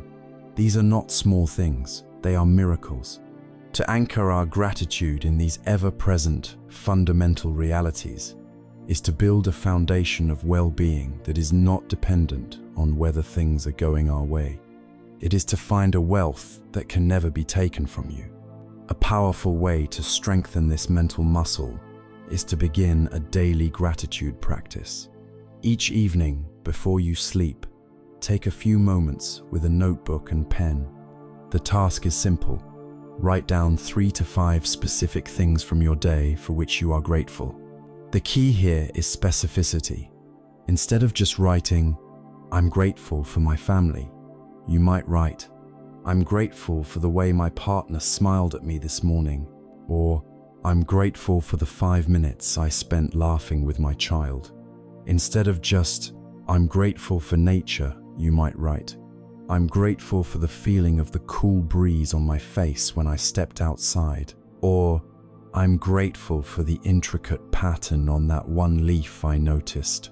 This practice forces your mind to sift through the day's events and actively retrieve moments of goodness. Over time, this literally rewires your brain. You begin to notice these moments, not just in review, but as they are happening. Your life has not changed, but your capacity to notice its inherent beauty and goodness has expanded exponentially. As the heart begins to fill with this genuine sense of appreciation and abundance, a natural and beautiful thing begins to happen. It begins to overflow. A heart that truly feels its own wealth has a natural impulse to share it. This is the spiritual practice of dana, a Pali word that means giving, generosity, or liberality. In the wisdom traditions, dana is not seen as a chore or a duty, but as one of the most joyful practices one can undertake. It is the active expression of a grateful heart. And like gratitude, generosity is not limited to grand gestures. We have been conditioned to think of giving primarily in terms of money, but we are all wealthy in so many other currencies. We can practice generosity of our time, putting away our phone, and offering someone our complete, undivided attention, which is one of the rarest and most precious gifts in the modern world. We can practice generosity of our energy, helping a friend with a difficult task or cooking a meal for a family member who is tired. We can practice generosity of our wisdom, freely sharing our knowledge and skills with someone who could benefit from them. We can practice the generosity of a kind word, of praise, of encouragement. We can even practice the generosity of fearlessness, offering a warm smile to a stranger, creating a moment of safe and pleasant human connection in a world that is often cold and anonymous. We all have something to give, and every act of giving enriches the giver as much as, if not more than, the receiver. There is a beautiful story that illustrates the profound joy of giving. A beggar, who had nothing in the world except for a single stale piece of bread that was to be his only meal of the day, saw the Buddha walking silently on his morning alms round. As the Buddha approached, a powerful conflict arose in the beggar's heart. His hunger screamed at him to clutch his only food, but a deeper impulse, a wave of devotion and generosity, urged him to give. For a moment, he was frozen in indecision. Then, making a choice, he stepped forward and placed his one and only piece of bread into the Buddha's bowl. The Buddha accepted it with a serene nod and continued on his way. The beggar now had nothing. His hands were empty, his stomach was empty, but his heart was filled with a radiant, overflowing joy, a feeling of bliss and inner wealth more profound than anything he had ever known. He realized in that moment that the act of letting go, the act of giving freely from the heart, had nourished him more deeply than the bread ever could have. This is the secret power of dana. The ego is built on the foundation of me and mine.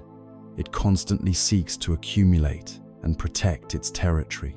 Every act of clinging, of saying, "This is mine," strengthens the walls of the ego and reinforces the sense of a separate, anxious self. Every act of generosity, of saying, "I share this with you," dismantles those very same walls. It weakens the ego's fearful grip. It is a direct, practical experience of the truth of interconnectedness, of anatta. It reminds us that our true nature is not found in what we possess, but in our capacity to love and to share. As the heart continues to soften and open through the twin practices of gratitude and generosity, a new quality of inner quiet can emerge. It is not the silence of emptiness, but the silence of fullness. It is a deep contentment that is no longer restlessly seeking for the next thing to acquire or the next problem to solve. We become more at ease with simply being. In this state of warm, open-hearted contentment, we are perfectly poised to appreciate one of the most healing and profound experiences available to us: the rich, spacious, and transformative beauty of silence itself. As our hearts are warmed and softened by the practice of gratitude and the joy of giving, a new quality of mind begins to emerge. It is a quiet contentment, a gentle satisfaction with the present moment as it is. We are no longer restlessly striving to acquire the next pleasure or anxiously pushing away the next discomfort. We are, perhaps for the first time, simply at ease. In this state of open-hearted ease, we are perfectly poised to appreciate one of the most misunderstood, undervalued, and profoundly healing dimensions of human experience: the dimension of silence.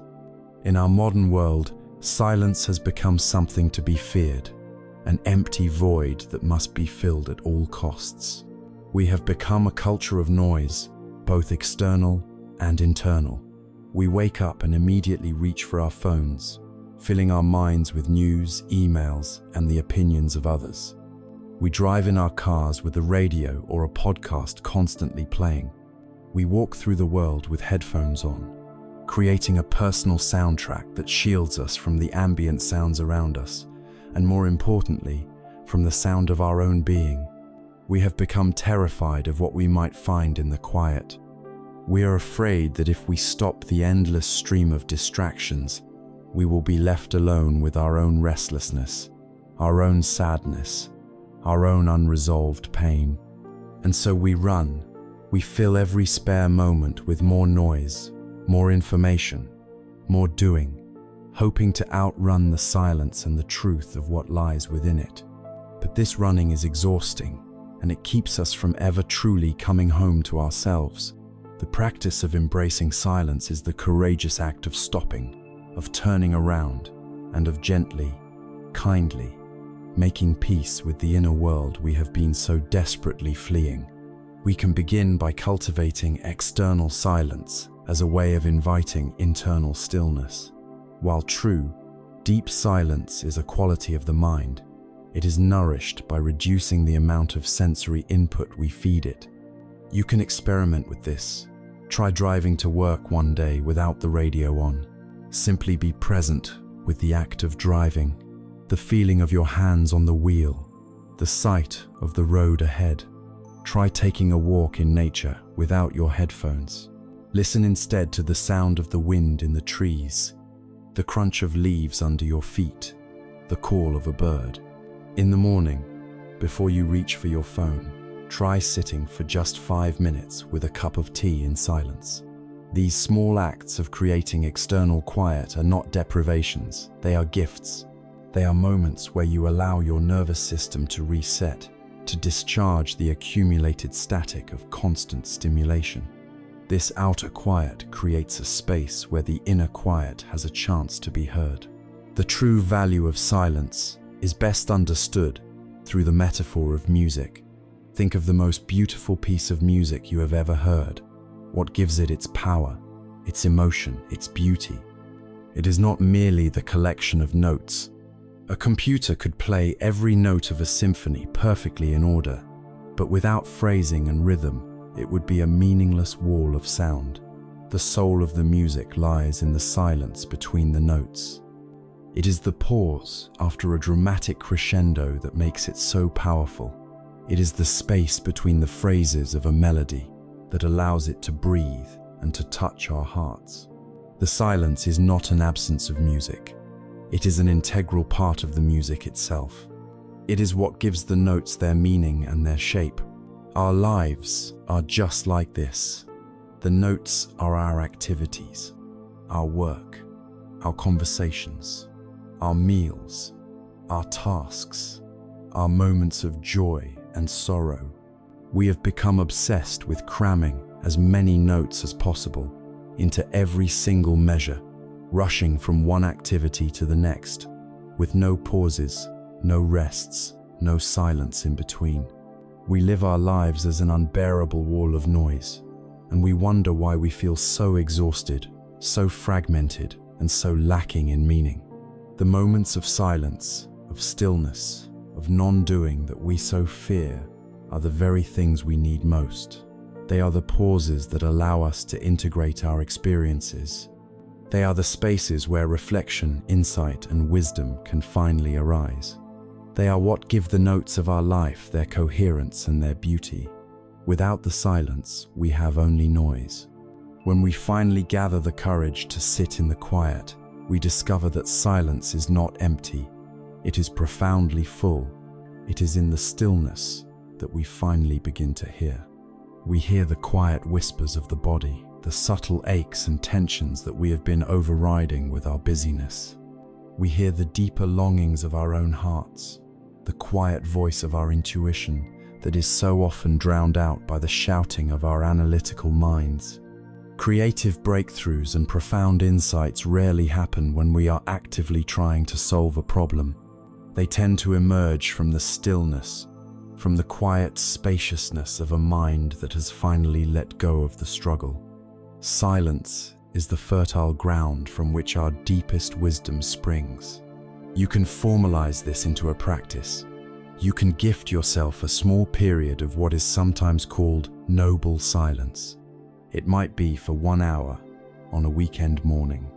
For that hour, you make a gentle commitment to refrain from all distractions. No talking, no phone, no computer, no books, no music. Your only task is to be with yourself. You might do some gentle stretching. You might sit and watch a tree outside your window. You might mindfully drink a cup of tea. You might simply sit and be with your breath. It may feel uncomfortable at first. You will notice the mind's powerful urge to find something to do, to fill the space. Your practice is simply to notice that urge and gently return to the silence again and again.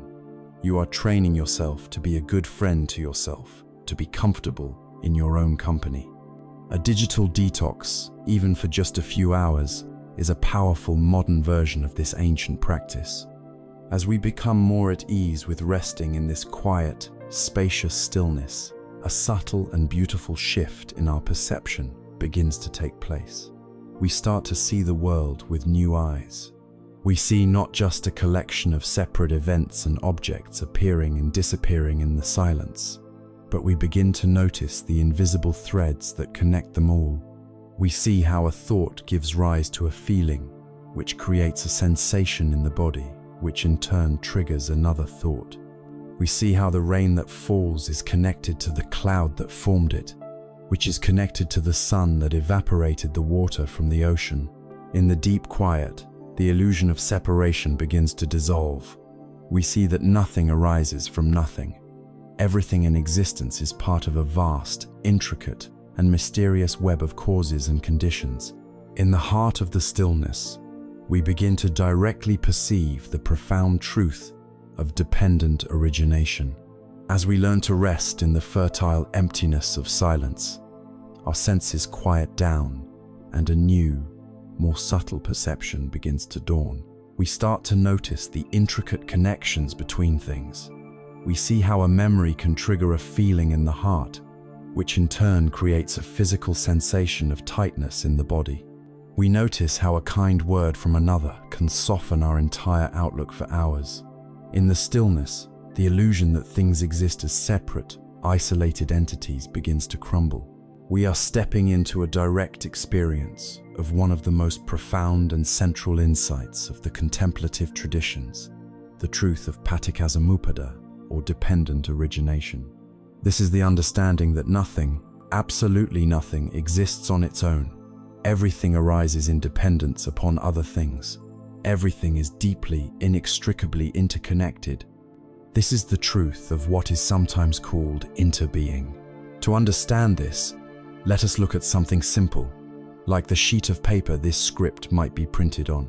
Where is the paper? We see a white, flat object. But if we look deeply, we see that a sheet of paper cannot exist by itself. In it, we must see the tree from which it came. But the tree cannot exist without the forest, the sun, the rain, and the soil. So, the sun and the clouds are also in the paper. If we look further, we see the logger who cut down the tree. We see the logger's parents who gave him life. We see the wheat that made the bread that gave the logger strength, and the farmer who grew the wheat. The entire economy, the entire history of humanity is present in this single sheet of paper. It is empty of a separate, independent self, but it is full of the entire cosmos. It interis with everything else. The same is true for us. The person we call me is not a standalone entity. Our existence is dependent on our parents and ancestors, on the food we eat, the air we breathe, the language we speak, the culture that shapes us, and the planet that sustains us. The feeling of being a solid, separate self is a powerful illusion, a trick of perception. The reality is that we are a node in a vast, interconnected network. There is a magnificent poetic image from the ancient scriptures that helps to illustrate this truth. It is the vision of Indra's net. Imagine, if you will, a vast cosmic web that stretches out infinitely in all directions. It is a fisherman's net of immense proportions. At every single intersection of this net, at every single knot, there hangs a single, perfectly polished, multifaceted jewel. The net is so vast that the number of jewels is limitless. The true miracle of this net lies in its reflective quality. If you were to look closely at the surface of any one of these jewels, you would discover that it reflects every other jewel in the entire infinite net. And not only that, but each of the countless reflections within that single jewel also contains the reflection of all the other jewels, creating an endless, holographic cascade of interreflection. Each jewel is distinct, yet each one contains all the others. To touch one jewel is to cause every jewel in the entire net to tremble and shimmer. We are all jewels in this magnificent net. Every person, every animal, every tree, every star, every atom, every single thought is a jewel. Each of us reflects all others, and all others are reflected in us. This is not just a beautiful, poetic idea. It is a description of the fundamental nature of reality. And understanding it has profound implications for how we live our lives and how we relate to our own suffering. First, it is the ultimate antidote to the pain of isolation. The feeling of being a lonely, separate self, cut off from the world and from others, is the source of so much of our anxiety and depression. But from the perspective of Indra's net, this separation is impossible. We are intrinsically woven into the fabric of existence. The air you are breathing out at this moment may be breathed in by a tree. The kindness you offer to a stranger may change the course of their day, which in turn affects how they treat others, sending ripples of goodness out across the net in ways you will never know. In the same way, the suffering of another is never truly separate from our own. This realization fosters a deep and natural empathy. The walls of the ego, which are built on the illusion of separation, begin to dissolve. We see that we are not islands, but waves in a single, vast ocean of being.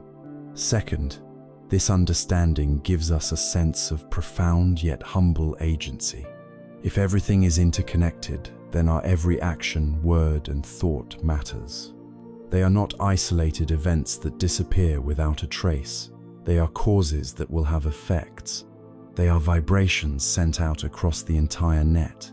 This doesn't need to be a heavy burden of responsibility. Rather, it can be an empowering recognition that even our smallest, most humble actions have significance. A conscious breath, a moment of letting go, an act of generosity. These are not just for our own benefit. They are our contribution to the healing and awakening of the entire web. We are not just passive jewels being reflected upon. We are active participants in the co-creation of reality, moment by moment. Finally, and perhaps most importantly for our journey, the wisdom of dependent origination transforms our relationship to our own pain. Our suffering, our anxiety, our grief, our anger is also a jewel in the net. It is not a solid, permanent stain on our being. It is not a monolithic thing that belongs to us. It too is dependently arisen. Our anxiety arose because of certain causes and conditions, perhaps a genetic predisposition, a series of stressful life events, a particular habit of catastrophic thinking. Because it arose from conditions, it is subject to change. When the conditions that support it are changed, the anxiety itself must change. This is the essence of the Buddha's teaching on liberation. We cannot magically make suffering disappear, but we can, with great diligence and wisdom, work to change the conditions that give rise to it. Every time we practice mindfulness instead of distraction, every time we choose compassion over anger, every time we let go instead of clinging, we are actively changing the conditions of our own mind. We are removing the causes for the arising of suffering and cultivating the causes for the arising of peace. This gives us immense hope and a clear, practical path forward. To see the world as this beautiful, intricate, and interconnected web of Indra is to see the truth. And seeing the truth with such clarity, our path becomes self-evident. We see the utter futility of trying to isolate our own jewel from the rest, of trying to polish our own reflection while ignoring the others. We see the foolishness in resisting the natural trembling of the net, in demanding that reality conform to our limited, separate desires. The only sane, peaceful, and joyful response to this profound reality is to learn to be with it, to flow with it, to relax into it, and to embrace it fully. This is the noble path of radical acceptance. Having gazed into the profound, interconnected reality of Indra's net, we are left with a fundamental choice. We can either continue to live in a state of friction against the way things are, exhausting ourselves by resisting the natural, flowing, interdependent nature of life, or we can choose the path of wisdom. This is the path of learning to move in harmony with reality, to flow with the current rather than fighting it. This is the great and often misunderstood practice of acceptance. The word itself can be challenging. It can conjure images of passive resignation, of giving up, of being a helpless victim of circumstance. But true acceptance is the very opposite of this. It is not a weak or collapsed state. It is an act of supreme courage, clarity, and empowerment. It is the brave and radical act of ceasing to argue with reality. Let us be very clear about the distinction between acceptance and resignation. Resignation is a state of hopelessness. It says, "This is awful, and there's nothing I can do about it, so I give up." It is heavy, joyless, and disempowered. Acceptance, on the other hand, is vibrant with realism and potential. Acceptance does not mean you have to like the situation. It does not mean you have to approve of it. It simply means you have to be willing to see it for exactly what it is, without the distorting filters of denial or wishful thinking. Acceptance says, this is the reality of the situation right now. The chessboard is laid out in this way. Now, from this place of clear seeing, What is the wisest and most compassionate move I can make? It is the essential first step that frees you from the paralysis of resistance and allows you to engage with your life with intelligence and grace. There is a deep psychological truth that says, what you resist persists. Think about a time you tried desperately not to feel anxious before a big event. The very act of resisting the anxiety of telling yourself, I shouldn't be feeling this, I need to calm down, only added a second layer of tension and agitation. You were anxious about being anxious. You were fighting a war within yourself. This resistance is like trying to hold a beach ball underwater. It takes immense, continuous effort, and the moment you relax your guard, the ball shoots up with even greater force. The same is true for our emotions and our life situations. When we resist a feeling or a reality, we pour our precious energy into the conflict, feeding the very thing we are trying to eliminate. True acceptance is the act of letting go of the struggle. It is the willingness to let the beach ball float on the surface. When we stop fighting our anxiety and instead meet it with acceptance, anxiety is here. I feel its energy in my body. We stop feeding it. We take the fuel off the fire. And very often, an emotion that is allowed to be present without resistance will naturally transform and pass, all on its own. Paradoxically, we cannot make wise changes in our lives until we have first fully accepted the reality of where we are. Imagine you are lost in a forest. If you stubbornly insist that you are actually in a bustling city, you will never be able to use the map and compass that could lead you out. Your resistance to your actual situation makes effective action impossible. It is only when you can finally stop and say, okay, I am lost in a forest. This is where I am, that you can begin to look at the position of the sun, listen for the sound of a river, and take the first intelligent step toward finding your way home. Acceptance is that moment of acknowledging, I am here. Only from that honest starting point can a new path be forged. Whether it is accepting a medical diagnosis, the reality of a financial problem, or the state of a relationship, this clear-eyed acknowledgement is the necessary prerequisite for all healing and all skillful change. There is a story of a person who falls from a boat into a wide, powerful river. Their first instinct, born of panic, is to fight the current. They try to swim directly upstream, back to the safety of the boat, but the river is overwhelmingly strong. They thrash and struggle, their muscles burning, their lungs gasping for air, but they make no progress. They are becoming exhausted and are on the verge of drowning. This is the state of resisting reality. Finally, in a moment of surrender, they stop fighting. They let go. They turn onto their back and allow the river to carry them. This is not resignation. It is not letting the river drown them. It is the act of acceptance. I am in a river, and it is flowing in this direction. In that moment of non-struggle, their energy returns and their mind clears. For the first time, they can actually see their situation. They notice that the current is slower near the far bank, and that the river bends just ahead. Having conserved their energy, they can now take skillful action. They begin to swim gently, not against the current, but at a slight angle to it, using its own power to help carry them towards the shore. Eventually, they arrive safely on the riverbank, far downstream from where they fell in, but safe and alive. Acceptance of the current was what saved them.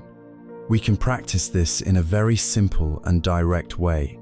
As you go about your day, or as you sit in meditation, you can meet every experience that arises with a soft internal whisper of yes. This is not a yes of approval, but a yes of acknowledgement. Aches and pains in your body. Yes, this sensation is here. The sound of a siren in the distance. Yes, that sound is here.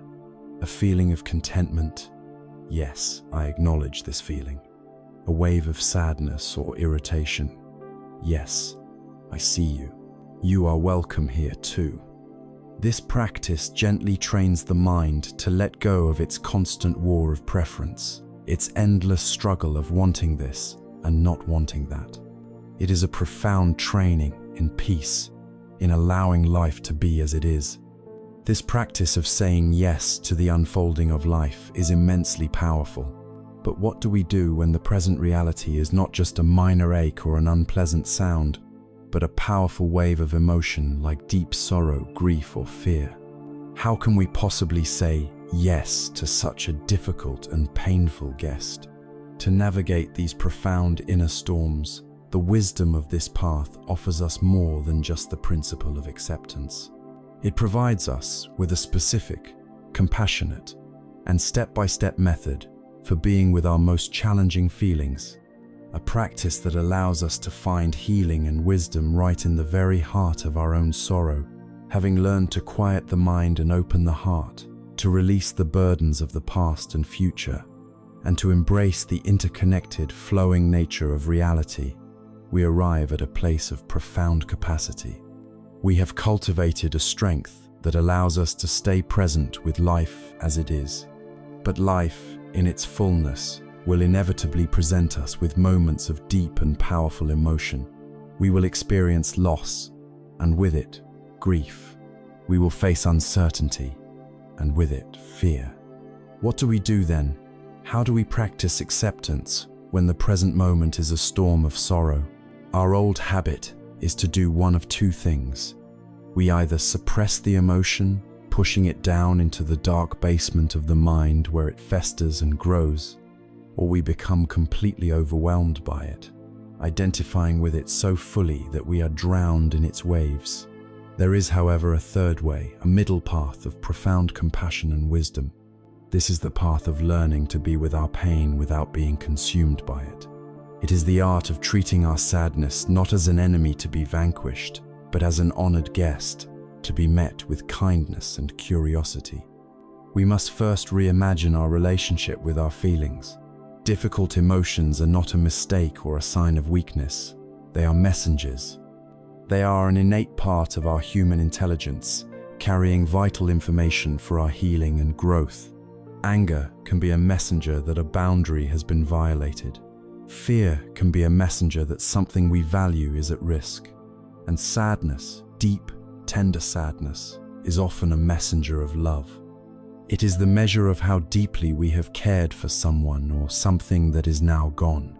To slam the door on these messengers is to refuse the wisdom they carry. The practice, then, is to learn how to open the door, to invite the difficult guest in, to offer it a seat by the fire of our awareness, and to listen with deep compassion to the story it has to tell. A beautiful and practical framework for hosting these difficult emotional guests is a practice known by the simple acronym RAIN. The 4 steps of RAIN offer a clear and reliable guide to navigating the storms of the heart, a way to find refuge and healing right in the midst of the pain.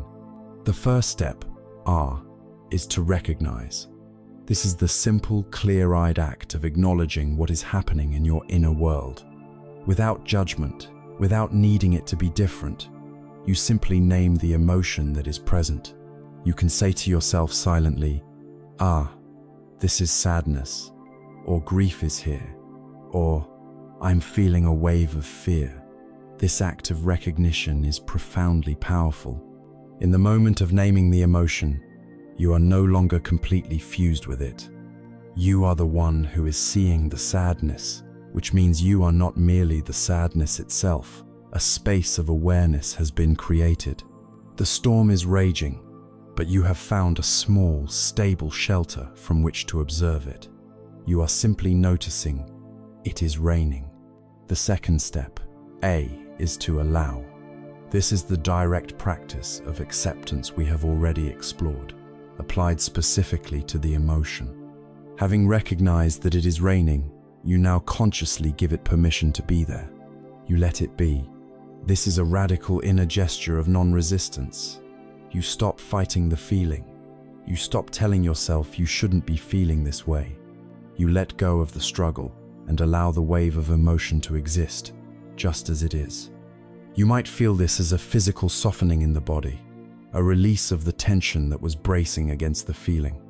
Allowing does not mean you like the feeling. It simply means you are surrendering to the truth that it is already here. You are dropping the second arrow of resistance, which so often causes more pain than the initial emotion itself. The third step, I, is to investigate with kindness. Once you have allowed the emotion to be present, you can bring a gentle, non-judgmental curiosity to the experience. This is not an intellectual analysis of why you are feeling this way. It is a direct, embodied investigation of what it actually feels like. You can ask yourself gentle questions, as if you were exploring a new and mysterious landscape. What does this sadness feel like in my body? Where is it located? Is it heavy or light? Is it warm or cool? Does it have a color, a texture?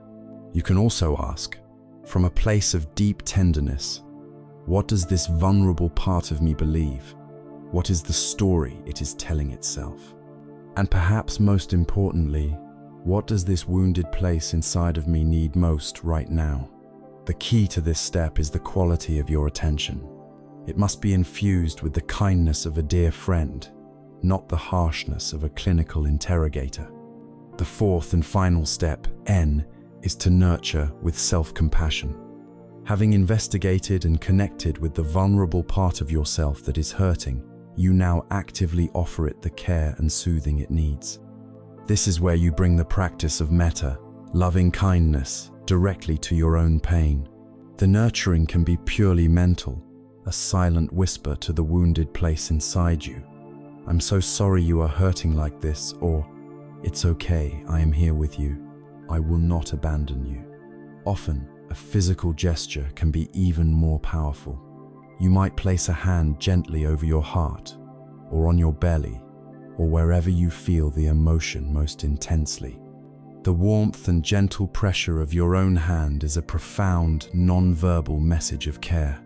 It communicates love and presence directly to the nervous system. The great meditation master Thich Nhat Hanh compared this act of nurturing to the way a mother holds her crying baby. A loving mother does not get angry at her baby for crying. She does not try to suppress its cries or analyze the reasons for them. Her immediate, instinctual response is to pick the baby up, to hold it close to her body, to rock it gently, and to envelop it in her warmth and her boundless, loving presence. She knows that her compassionate presence is itself the medicine. We must learn to become this loving mother to our own suffering. When sadness cries out within us, we can learn to pick it up, to hold it with unconditional tenderness, and to soothe it with our own mindful, loving presence. We don't have to fix the pain. We just have to hold it with love. In this loving embrace, the pain naturally begins to soften and transform. When we meet our difficult emotions with this rain of compassion, we discover something amazing. They are not our enemies, they are our teachers. Right inside the heart of our deepest sorrow, we find our deepest love. The grief we feel for a person we have lost is the mirror image of the profound love we had for them. Honoring the grief is a way of honoring the love. The fear we feel for our children is the reflection of our fierce devotion to their well-being. By staying with our pain, we discover what we truly value. With this compassionate practice of rain, we now have a skillful and reliable way to meet even the most challenging inner storms. We have journeyed far on this path, from the restlessness of the mind to the stillness of the body, from the prisons of the past and future back into the freedom of the present, from the weeds of the hindrances to the flowers of loving kindness. With our toolkit now complete, we can learn to bring all of these precious elements together into a gentle and healing ritual, a way of consciously preparing the ground of our being for the natural, effortless, and deeply restorative release into sleep. We have come to the end of our inner pilgrimage. We have journeyed through the landscapes of the mind and heart, gathering precious tools and profound insights along the way. We have learned to anchor ourselves in the breath, to listen to the wisdom of the body, to watch our thoughts without being swept away. We have seen how we create our own suffering with the second arrow, how we are trapped by clinging, and how we are liberated by letting go.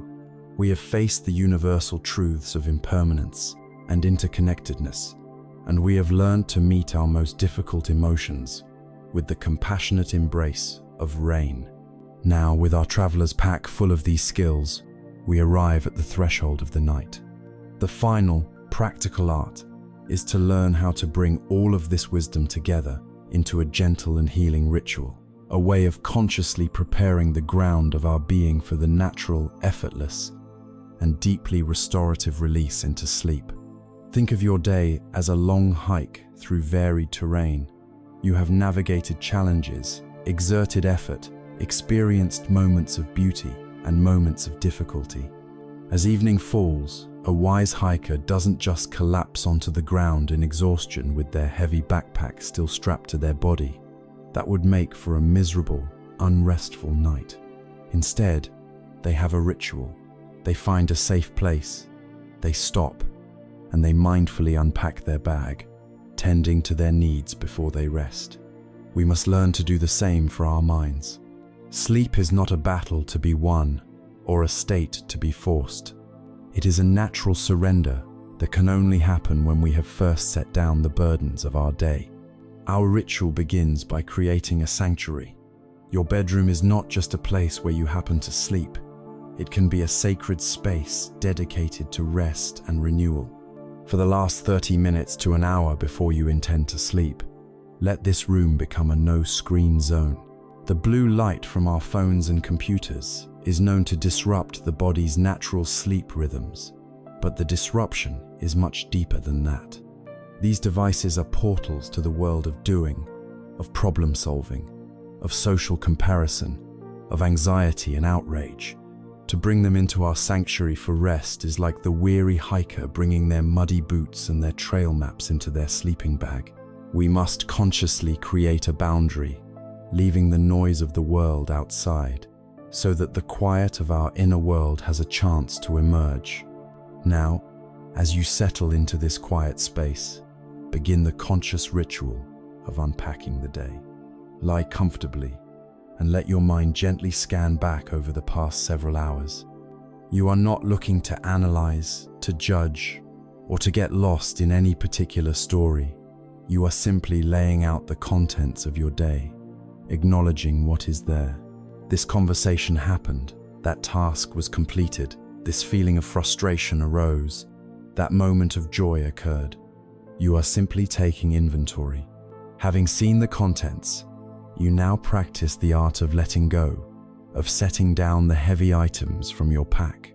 For each event, especially the ones that feel unresolved or difficult, you can make a conscious, gentle intention to set it down for the night. You can whisper to yourself, "The day is done. There is nothing more that can be done about this tonight. I release it. I set it down." You are giving your mind permission to go off duty. You are releasing it from the exhausting and futile obligation to solve yesterday's problems or rehearse tomorrow's challenges while it is supposed to be resting. Next, the wise hiker tends to any scrapes or blisters from the journey. This is our practice of forgiveness.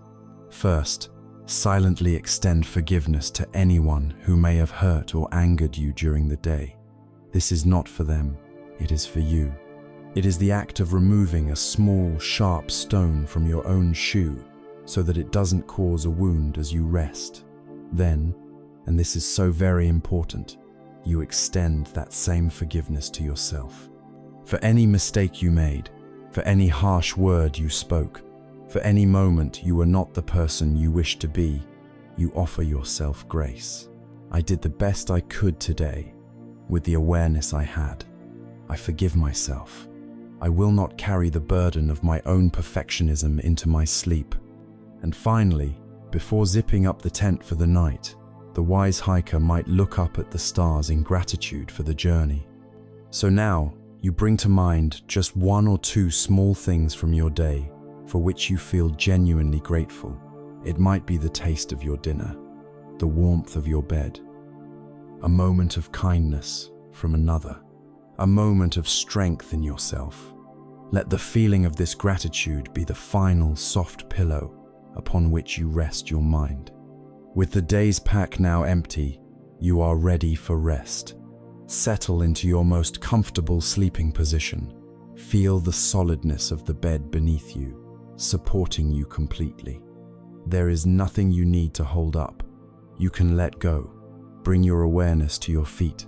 Invite them to become heavy, warm, and completely relaxed.